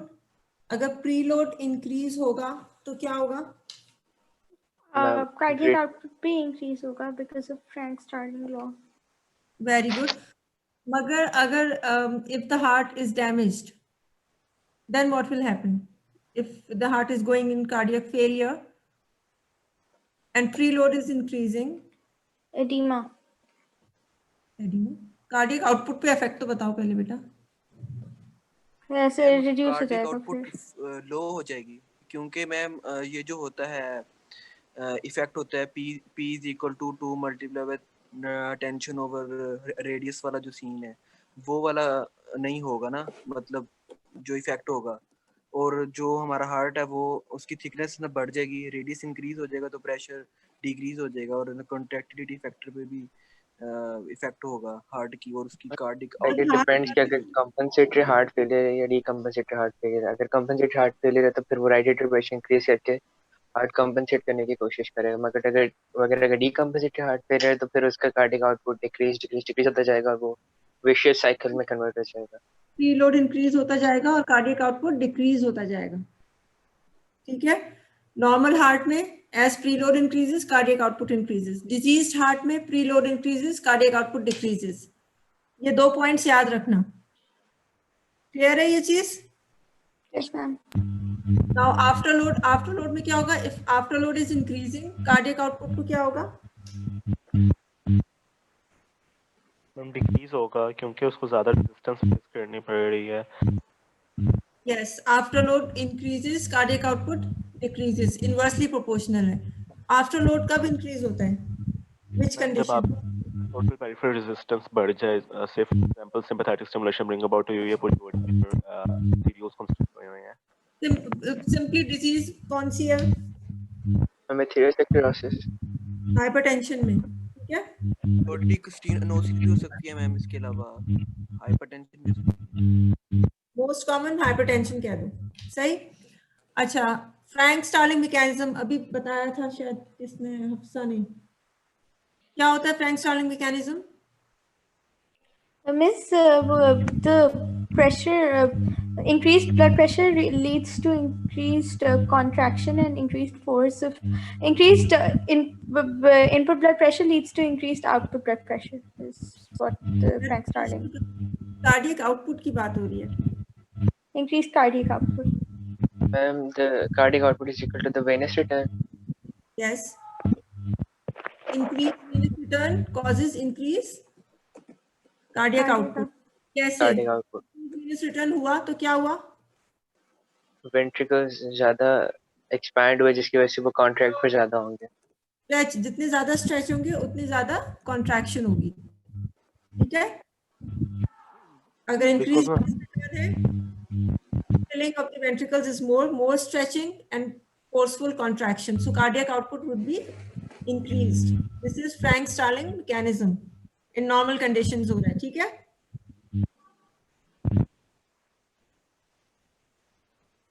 Bain bridge reflex में क्या होता है? Increase in heart rate due to increase in central venous pressure.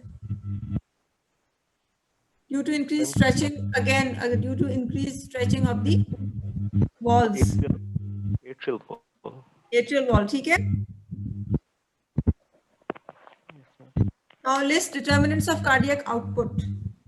किस पे determine क्या depend किस पे कर रहा है cardiac output? Total peripheral resistance और venous return।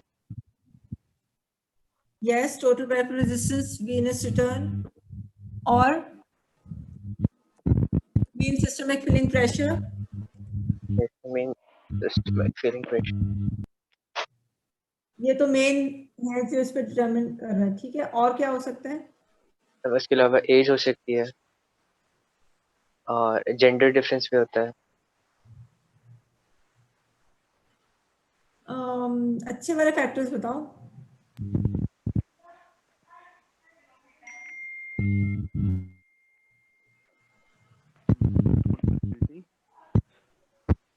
ब्लड वॉल्यूम नहीं हो सकता? Yes, ma'am. सिंपैथेटिक डिस्चार्ज हो सकता है? Yes, ma'am. ठीक है, increase in blood volume increases the venous return, but increases the cardiac output. Sympathetic discharge, again it will increase the venous return and it will increase the cardiac output. Output, सही है। ये list करने हैं, उसके बाद summarise the mechanism for regulation of cardiac output. इसमें क्या लिखेंगे भाई?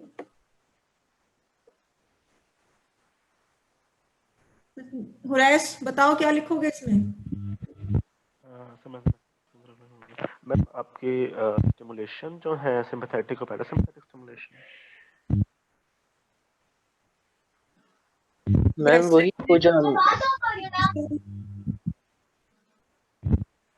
sympathetic and parasympathetic regulation of cardiac output 5 marks का है, हो जाएगा पूरा इसमें?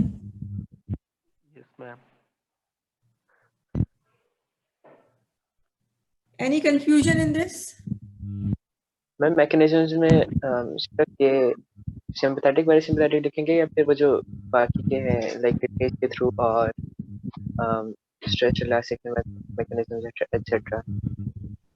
नहीं समझ आई इससे। वो उससे ना हम मीन आर्टीरियल प्रेशर मेंटेन करते हैं, ना कि कार्डिक आउटपुट। कार्डिक आउटपुट तो वो होगा जो हार्ट को जो स्टिमुलेट कर रहा है ज्यादा पंप करने में या कम पंप करने में, वो सिंपैथेटिक पैरासिम्पैथेटिक है। ओके ठीक है, क्योंकि सिंपैथेटिक फिर जाके किसको अफेक्ट कर रहा है? पेरिफेरल रेजिस्टेंस को अफेक्ट कर रहा है, वीनस रिटर्न को अफेक्ट कर रहा है।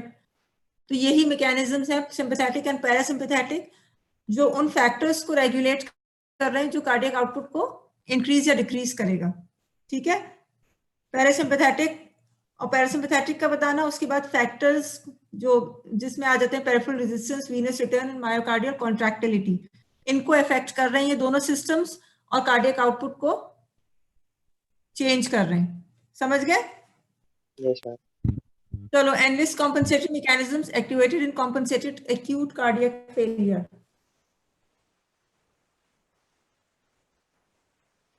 याद है कुछ क्या क्या होगा? अच्छा, इसमें एक्यूट कार्डियक फेलियर है तो इसमें कॉम्पनसेटरी मैकेनिज्म कौन सा होगा? एक्यूट का मतलब शॉर्ट टर्म क्या होगा? जल्दी से बताओ। angiotensin aldosterone vasopressin system would be activated. जब वो तो लॉन्ग टर्म में आ जाएगा। एक्यूट के through sympathetic activity myocardial contractility increase होगी हार्ट की। सिंपैथेटिक कॉम्पनसेशन होगी इसमें। ठीक है, इसमें सारे सिंपैथेटिक रेगुलेशन वाला लिखना है। ओके। ठीक है, सिंपैथेटिक की वजह से क्या होगा? इंक्रीज मायोकार्डियल कॉन्ट्रैक्टिलिटी होगी, increase cardiac output, increase venous return because of the peripheral vasoconstriction. Clear है ये बात? Yes ma'am. अगर यहाँ पे उन्होंने पूछा होता क्रॉनिक स्टेज, तो फिर क्रॉनिक स्टेज में फिर वो सारा किडनी का रोल आ जाता। ठीक है, यहाँ पे उन्होंने एक्यूट का पूछा है और इसमें 2 मार्क्स का है तो एनलिस्ट करने हैं, तो अगर इनको लिस्ट भी कर दोगे तो 2 मार्क्स आराम से मिल जाएंगे। सही है, आगे बढ़े। Pathophysiology of progressive stage of circulatory shock. Now this is progressive stage of circulatory shock. कितने स्टेजेस होते हैं? शॉक पढ़ा है तुम लोगों ने अब तक या अभी तक नहीं पढ़ा? आज पढ़ेंगे। आज पढ़ेंगे बेटा, शॉक बहुत इंपॉर्टेंट है। मैम 3 स्टेजेस होते हैं, मुझे 3 याद नहीं, मगर प्रोग्रेसिव, रिफ्रैक्टरी और एक और होता है, वो कहीं से निकल नॉन प्रोग्रेसिव और आपका इरिवर्सिबल स्टेज। रिवर्सिबल होता है क्या आपके मैम सिर्फ लेक्चर ही देख लो, उसमें से तुम लोगों के सारे क्वेश्चंस इस तरह के हैं कि सारा सब कुछ लेक्चर में है, बुक खोलने की भी जरूरत नहीं पड़ेगी। मैं बताऊं? हाँ बोलो जल्दी से। होते हैं नॉन प्रोग्रेसिव, प्रोग्रेसिव और इरिवर्सिबल स्टेज। नॉन प्रोग्रेसिव में ये होता है कि आपकी बॉडी के अपने कॉम्पनसेटरी मैकेनिज्म जो होते हैं वो शॉक को कॉम्पनसेट कर सकते हैं। प्रोग्रेसिव में ये होता है कि बॉडी के अपने कॉम्पनसेटरी मैकेनिज्म आपके सफिशिएंट नहीं होते, आपको एक्सटर्नल थेरेपी की जरूरत पड़ती है, जैसे ब्लड लॉस के केस में। क्या होता है अंदर बॉडी में ये बताओ बस। और यहाँ पे उन्होंने सिर्फ प्रोग्रेसिव पूछा है, आगे पीछे कुछ नहीं बताना। प्रोग्रेसिव में क्या चेंजेस आ रही होती है बॉडी में?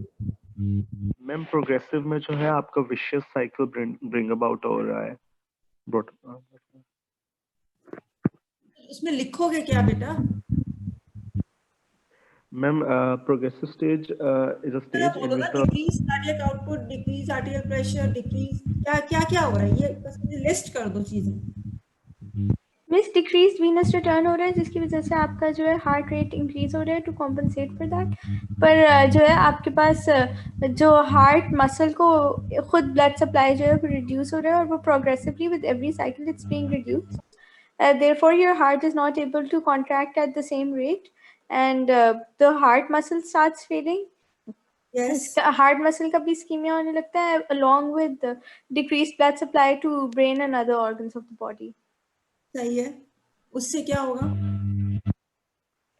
Death. जब blood is not reaching the tissues, what will happen? Aerobic respiration anaerobic में change हो जाएगी या नहीं? हो जाएगी। लैक्टिक एसिड फॉर्मेशन होगी। Yes, ma'am. क्या लिखती है?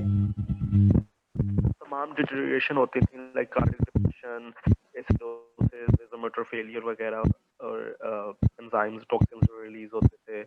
आवाज कट रही है तुम्हारी, मेरी आवाज आ रही है तो वो सुन लो, ठीक है? इसमें लिस्ट कर सकते हो या फिर इसको फ्लो चार्ट की तरह तुम लोग बना सकते हो जिस तरह अभी शायद इसमें हफ्सा ने बताया, ठीक है? Metabolic acidosis, respiratory acidosis, decrease cardiac output, hypotension, ये सब चीजें प्रोग्रेसिव स्टेज में हो रही है और एक विशियस साइकिल में हो रही है, ठीक है?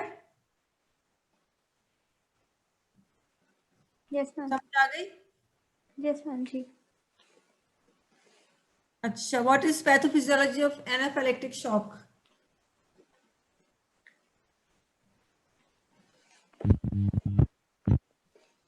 एनाफिलेक्टिक शॉक में क्या हो रहा होता है, जल्दी से बताओ। हिस्टामिन रिलीज हो रहा होता है आपका, इट इज कॉज्ड एलर्जीज, जिसकी वजह से क्या होता है कि आपके मैस्ट सेल्स और आपके जो वो हैं बेसोफिल्स जो हैं वो आपका हिस्टामिन रिलीज करते हैं व्हिच इज इन्फ्लेमेटरी सब्सटेंस, ठीक है? वो इन्फ्लेमेशन ब्रिंग अबाउट करता है और जिसकी वजह से आपका इन्फ्लेमेशन हो रही है, डायलेशन करवा देता है। हिस्टामिन क्या कर रहा है? वेसोडाइलेशन, ठीक है? वेसोडाइलेशन, ऑब्वियसली वेसोडाइलेशन होगी, और क्या होगा इसमें? एक चीज, ब्लड वॉल्यूम कैसे डिक्रीज हुआ? उसकी ना कैपेसिटी इनहांस हो जाएगी वेसोडाइलेशन की वजह से, लेकिन वॉल्यूम उतना ही होगा। इस वजह से ब्लड जो है वो आगे मूव नहीं कर पाएगा और मतलब वेसो कंस्ट्रिक्शन। हिस्टामिन और क्या करता है? कैपिलरी परमेबिलिटी को इंक्रीज करता है ना हिस्टामिन। Yes, फ्लूइड शिफ्ट हो जाता है इनटू द, कहाँ चला जाता है सारा फ्लूइड?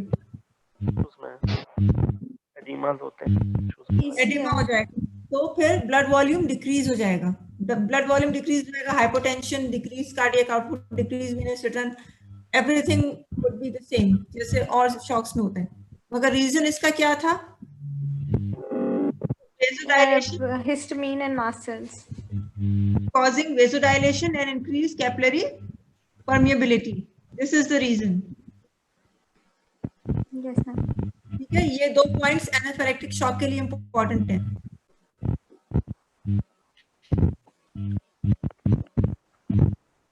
अच्छा, नेक्स्ट है list compensatory mechanism in hypovolaemic shock.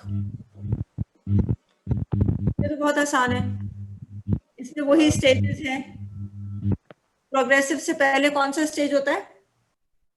Non progressive, compensatory, non progressive. Compensatory में अब उसमें क्या हो रहा होता है? इनिशियल स्टेज में क्या होता है? क्या बॉडी क्या कर रही होती है कि शॉक को ओवरकम करे? increased heart rate, कैसे? vasoconstriction Due to what? Due to stimulation, due to hypovolemia, due to which system stimulation? क्या मैं बताऊं? बोलो। मैम आपका बेरो रिसेप्टर रिफ्लेक्स स्टिमुलेट नहीं होंगे और अगर 80 तलहा, आपकी आवाज नहीं आ रही बेटा। रेस बात कर रहा हूँ, मेरी नहीं आ रही आवाज? आपकी आ रही है, पीछे तलहा भी बोल रहा था। कोई एक बोले पहले। मैं बोल दूं? हाँ बताओ।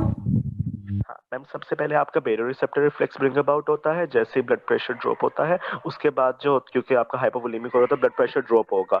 उसके बाद जो होता है आपका कीमोरिसेप्टर होगा, अगर मैम वो 80 से नीचे चला जाए। फिर सेंट्रल नर्वस सिस्टम का इस्केमिक रिस्पॉन्स होगा, अगर 50 से नीचे, 50 mmHg से चला जाए। इतना नीचे चला जाएगा तो वो तो प्रोग्रेसिव शॉक में चला जाएगा। अब कॉम्पनसेटरी का बताओ कि जिससे पेशेंट कॉम्पनसेट हो जाएगा। कॉम्पनसेटरी में क्या होगा? बेरोरिसेप्टर रिफ्लेक्स हुआ, सिंपैथेटिक नर्वस सिस्टम स्टिमुलेशन हो गई। उस सिंपैथेटिक नर्वस सिस्टम ने क्या किया? मैम उस सिम्पैथेटिक नर्वस सिस्टम ने स्टिमुलेशन ने 3 काम किए। पहला काम उसने ये किया कि उसने वेनस रिजर्वायर्स की वेजोकंस्ट्रिक्शन करवा दी, हार्ट की कॉन्ट्रैक्टिलिटी बढ़ा दी और हार्ट रेट बढ़ा दिया, और उसने तीसरा काम ये किया कि उसने आर्टेरियल्स को डायलेट करवा दिया। वेजोकंस्ट्रिक्शन होगी बेटा। उसके बाद नेक्स्ट हार्मोनल चेंज क्या? Hormonal response, what would be the hormonal response? Renin angiotensin system होगा ना, और मैम पिट्यूटरी ग्लैंड कैटेकोलामाइन्स भी रिलीज करेंगे। Yes, and because of the angiotensin system, aldosterone and ADH will be released. Is this ma'am clear?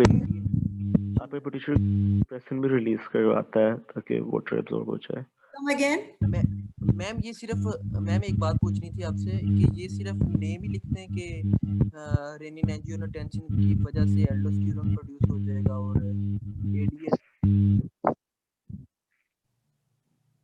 इसमें तो list किया हुआ है, मगर क्वेश्चन में 5 मार्क्स। अगर थोड़ी सी एक लाइन की कुछ एक्सप्लेन करना चाहो, एक्सप्लेनेशन में तो खैर ज्यादा होता है,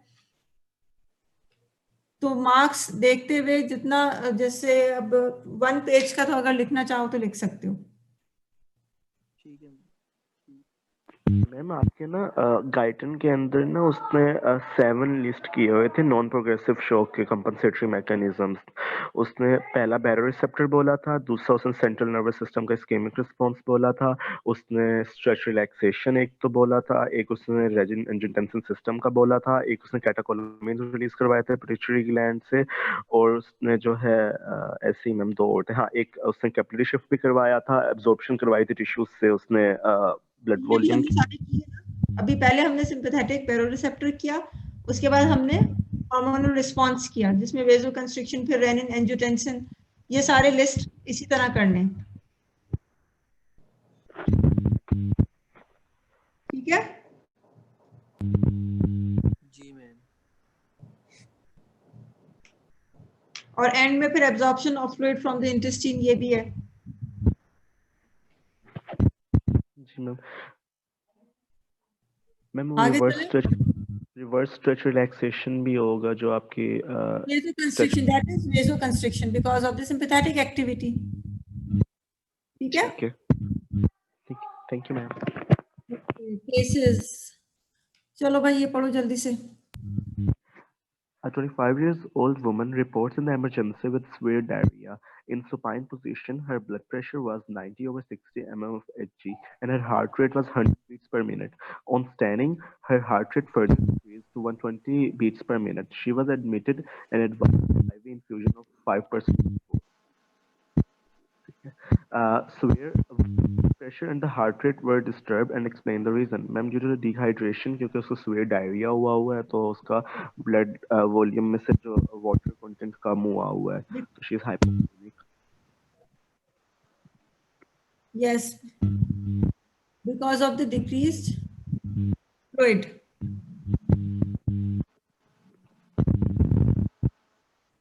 आगे Explain the reason of the rise in the heart rate on the change of the posture. Ma'am जब वो obviously जब वो सुपाइन से स्टैंडिंग पोजीशन में जाती है तो उसके जो ब्रेन को ब्लड कम जाता है तो vasomotor centre sympathetic stimulation bring about करेंगे। that is the same mechanism जो हम कर रहे हैं बैरोरिसेप्टर रिफ्लेक्स वाला। जी मैम। वही है ना? जी ma'am. Humaira Khan, Humaira, are you here?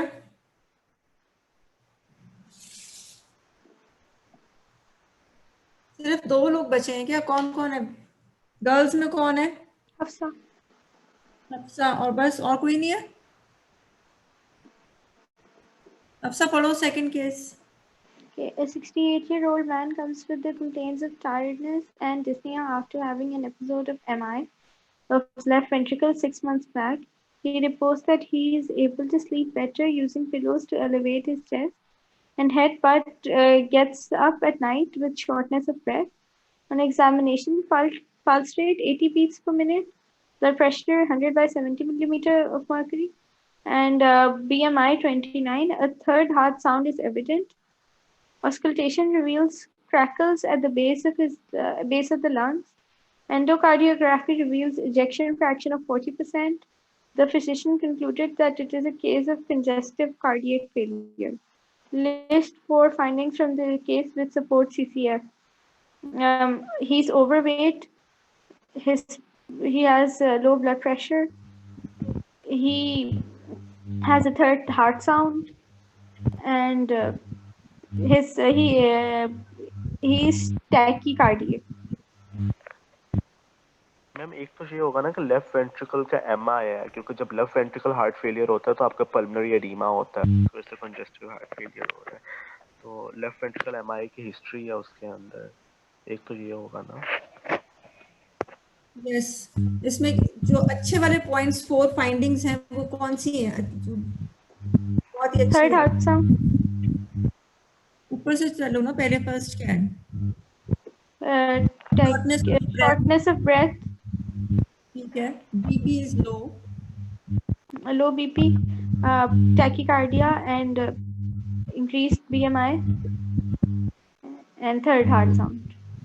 Low ejection. And crackles at the base of the lung too. This is the best thing. Crackles at the base of the lung, which is due to, Quresh ने भी कहा।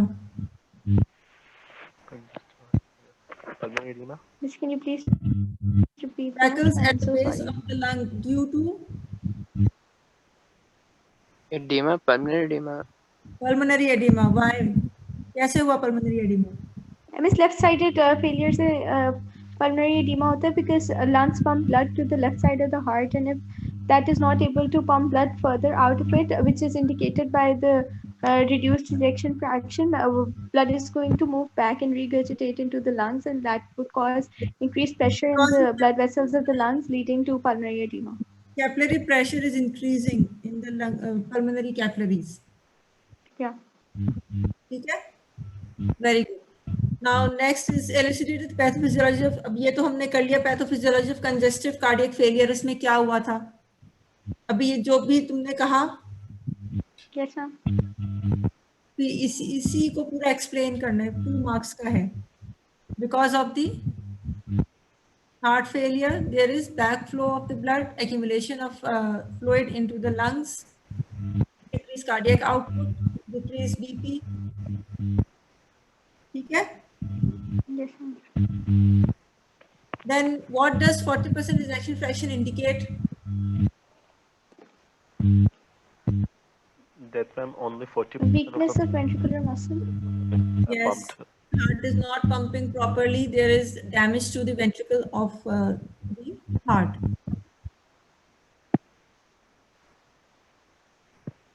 Any confusion in this? No ma'am. No ma'am. Okay, next. A 65-year-old male visits his family physician for an annual checkup. He was in good health. On examination, his systolic pressure was 190 millimeter of mercury and diastolic was 100 mmHg. His heart rate was 74 beats per minute. He was afebrile. Systemic examination revealed no abnormality. He was diagnosed as a case of essential hypertension. How will you work out the mean arterial pressure of this patient? Write its value. Mean arterial pressure is... कैसे करेंगे? What was the formula? 1/3 of the difference between systolic and diastolic pressure plus diastolic pressure. So it's going to be 90. 130 is the value. Talha. 130. Mean arterial pressure का formula बताओ पहले.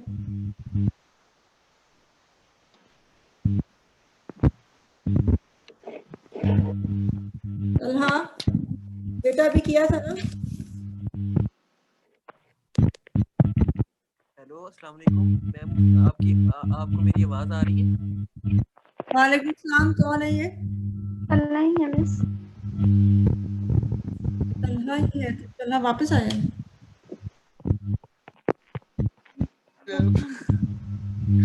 Ma'am वो formula जो मैंने बताया था वो सिस्टलिक ब्लड प्रेशर प्लस और multiply by 2 sorry into 2 multiply bye diastolic blood pressure over 3 आ जाएगा, मतलब मल्टीप्लाई बाय 1/3 आ जाएगा।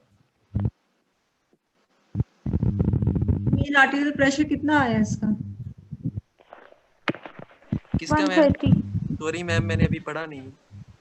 तलहा से पूछ रही हूँ। तलहा पहले इसका कैलकुलेट करो मीन आर्टिकल प्रेशर ये फॉर्मूले से जो तुम बता रहे हो। 1 मिनट में। सिस्टलिक प्रेशर आया है 1।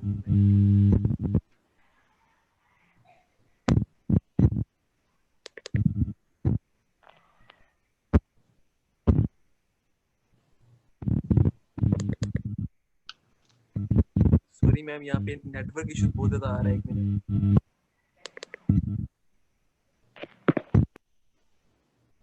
मैम, रियली सॉरी, एक्चुअली मेरे पास कैलकुलेटर नहीं है, मैंने कैलकुलेटर की जरूरत नहीं है बेटा इसमें, रिमूव किया हुआ हूँ। 1 मिनट में। मोबाइल नहीं है? मोबाइल है मैम, कैलकुलेटर उसमें खत्म किया हुआ है। 1 मिनट में दोबारा चेक कर, ऐप थी ना।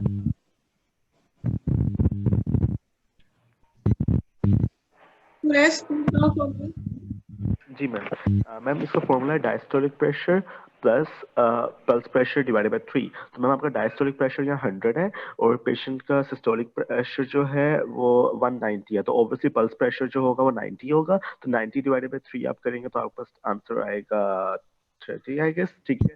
और 100 प्लस 130। Yes correct. तलहा का फॉर्मूला मुझे समझ नहीं आ रहा। ये तलहा वाला फॉर्मूला जो है ना, ये गाइटन में एक्चुअली लिखा हुआ है कि जो है आपके पास सिस्टोल जो है वो 2/3 ऑफ द टाइम होता है, डायस्टल 1/3 ऑफ द टाइम होता है। So you just divide diastolic by 3 plus systolic pressure by 3 and multiply systolic pressure by 2. It's written in Guyton, and you usually get the same answer as what you get through the formula that Therese has told us. लेकिन इसमें calculation ज्यादा करनी पड़ती है। तो फिर ये वाला फॉर्मूला ज्यादा अच्छा है ना? Yes ma'am. जी मैम, ये तलहा फॉर्मूला याद हुआ? No ma'am. कुरैश, आपने इसको फॉर्मूला याद कराना है। जी मैम। नेक्स्ट क्वेश्चन पढ़ो कुरैश। अच्छा, a 65 years old male visit his family। इसका क्वेश्चन बी, इसी का क्वेश्चन बी। अच्छा, question number B, sorry my bad. किधर? हाँ, what is the importance of the afterload in the blood? हाँ मैम, जो आपका आफ्टरलोड होता है वो that is the resistance that is faced by your heart to pump the blood. So if the afterload is increased, means the resistance is increased, then the load जो होगा आपके atria का वो कम होगा। तो जब सिस्टोल कम होगा तो आपका सिस्टोलिक ब्लड प्रेशर भी कम होगा, बिकॉज आपका सिस्टोलिक ब्लड प्रेशर जो होता है वो एट्रियल वेंट्रिकल से होता है, और आपका डायस्टोलिक प्रेशर जो होता है वो आपकी जो वेसल्स होती हैं उनकी कंप्लायंस जो होती है वो बताती है। तो मैम आफ्टर लोड जो होगा आपका सिस्टोलिक ब्लड प्रेशर डिक्रीज करवा देगा अगर वो इंक्रीज होगा तो। आफ्टर लोड अगर ज्यादा होगा, इसका क्या मतलब है? Resistance is more in the aorta. Resistance ज्यादा है, इसका मतलब है aorta and vessels are less compliant. If they are less compliant, that means there is more chances of hypertension. Okay.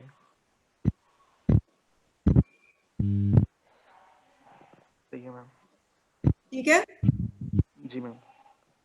Now, what could be the role of kidneys in development of hypertension? Renal failure. If there is kidney failure, what will happen? Ma'am आपका blood pressure increase होगा क्योंकि ma'am आपका pressure डाययूरेसिस pressure नाइट्रोजूरेसिस ठीक तरह से नहीं होगा which will ultimately result in increased blood volume Increase salt retention. Yes, and increase blood volume, increase ECF volume, and it will cause increased pressure of blood. Is that clear? Yes, ma'am. इसमें कोई question तो नहीं है? अब समझ आ गई कि marks देख के और फिर डिसाइड करना है कि कितना लिखना है और क्वेश्चन को सही से पढ़ा करो कि क्या पूछा है और जो पूछा है वही लिखना चाहिए। अगर स्टेजेस ऑफ शॉक में कोई एक स्टेज पूछी है तो उसी स्टेज को अच्छी तरह लिखो और शॉक कर लो तुम लोग। अब जाके शॉक बहुत इंपॉर्टेंट है। सभी कर लेते। Okay, thank you. Allah Hafiz.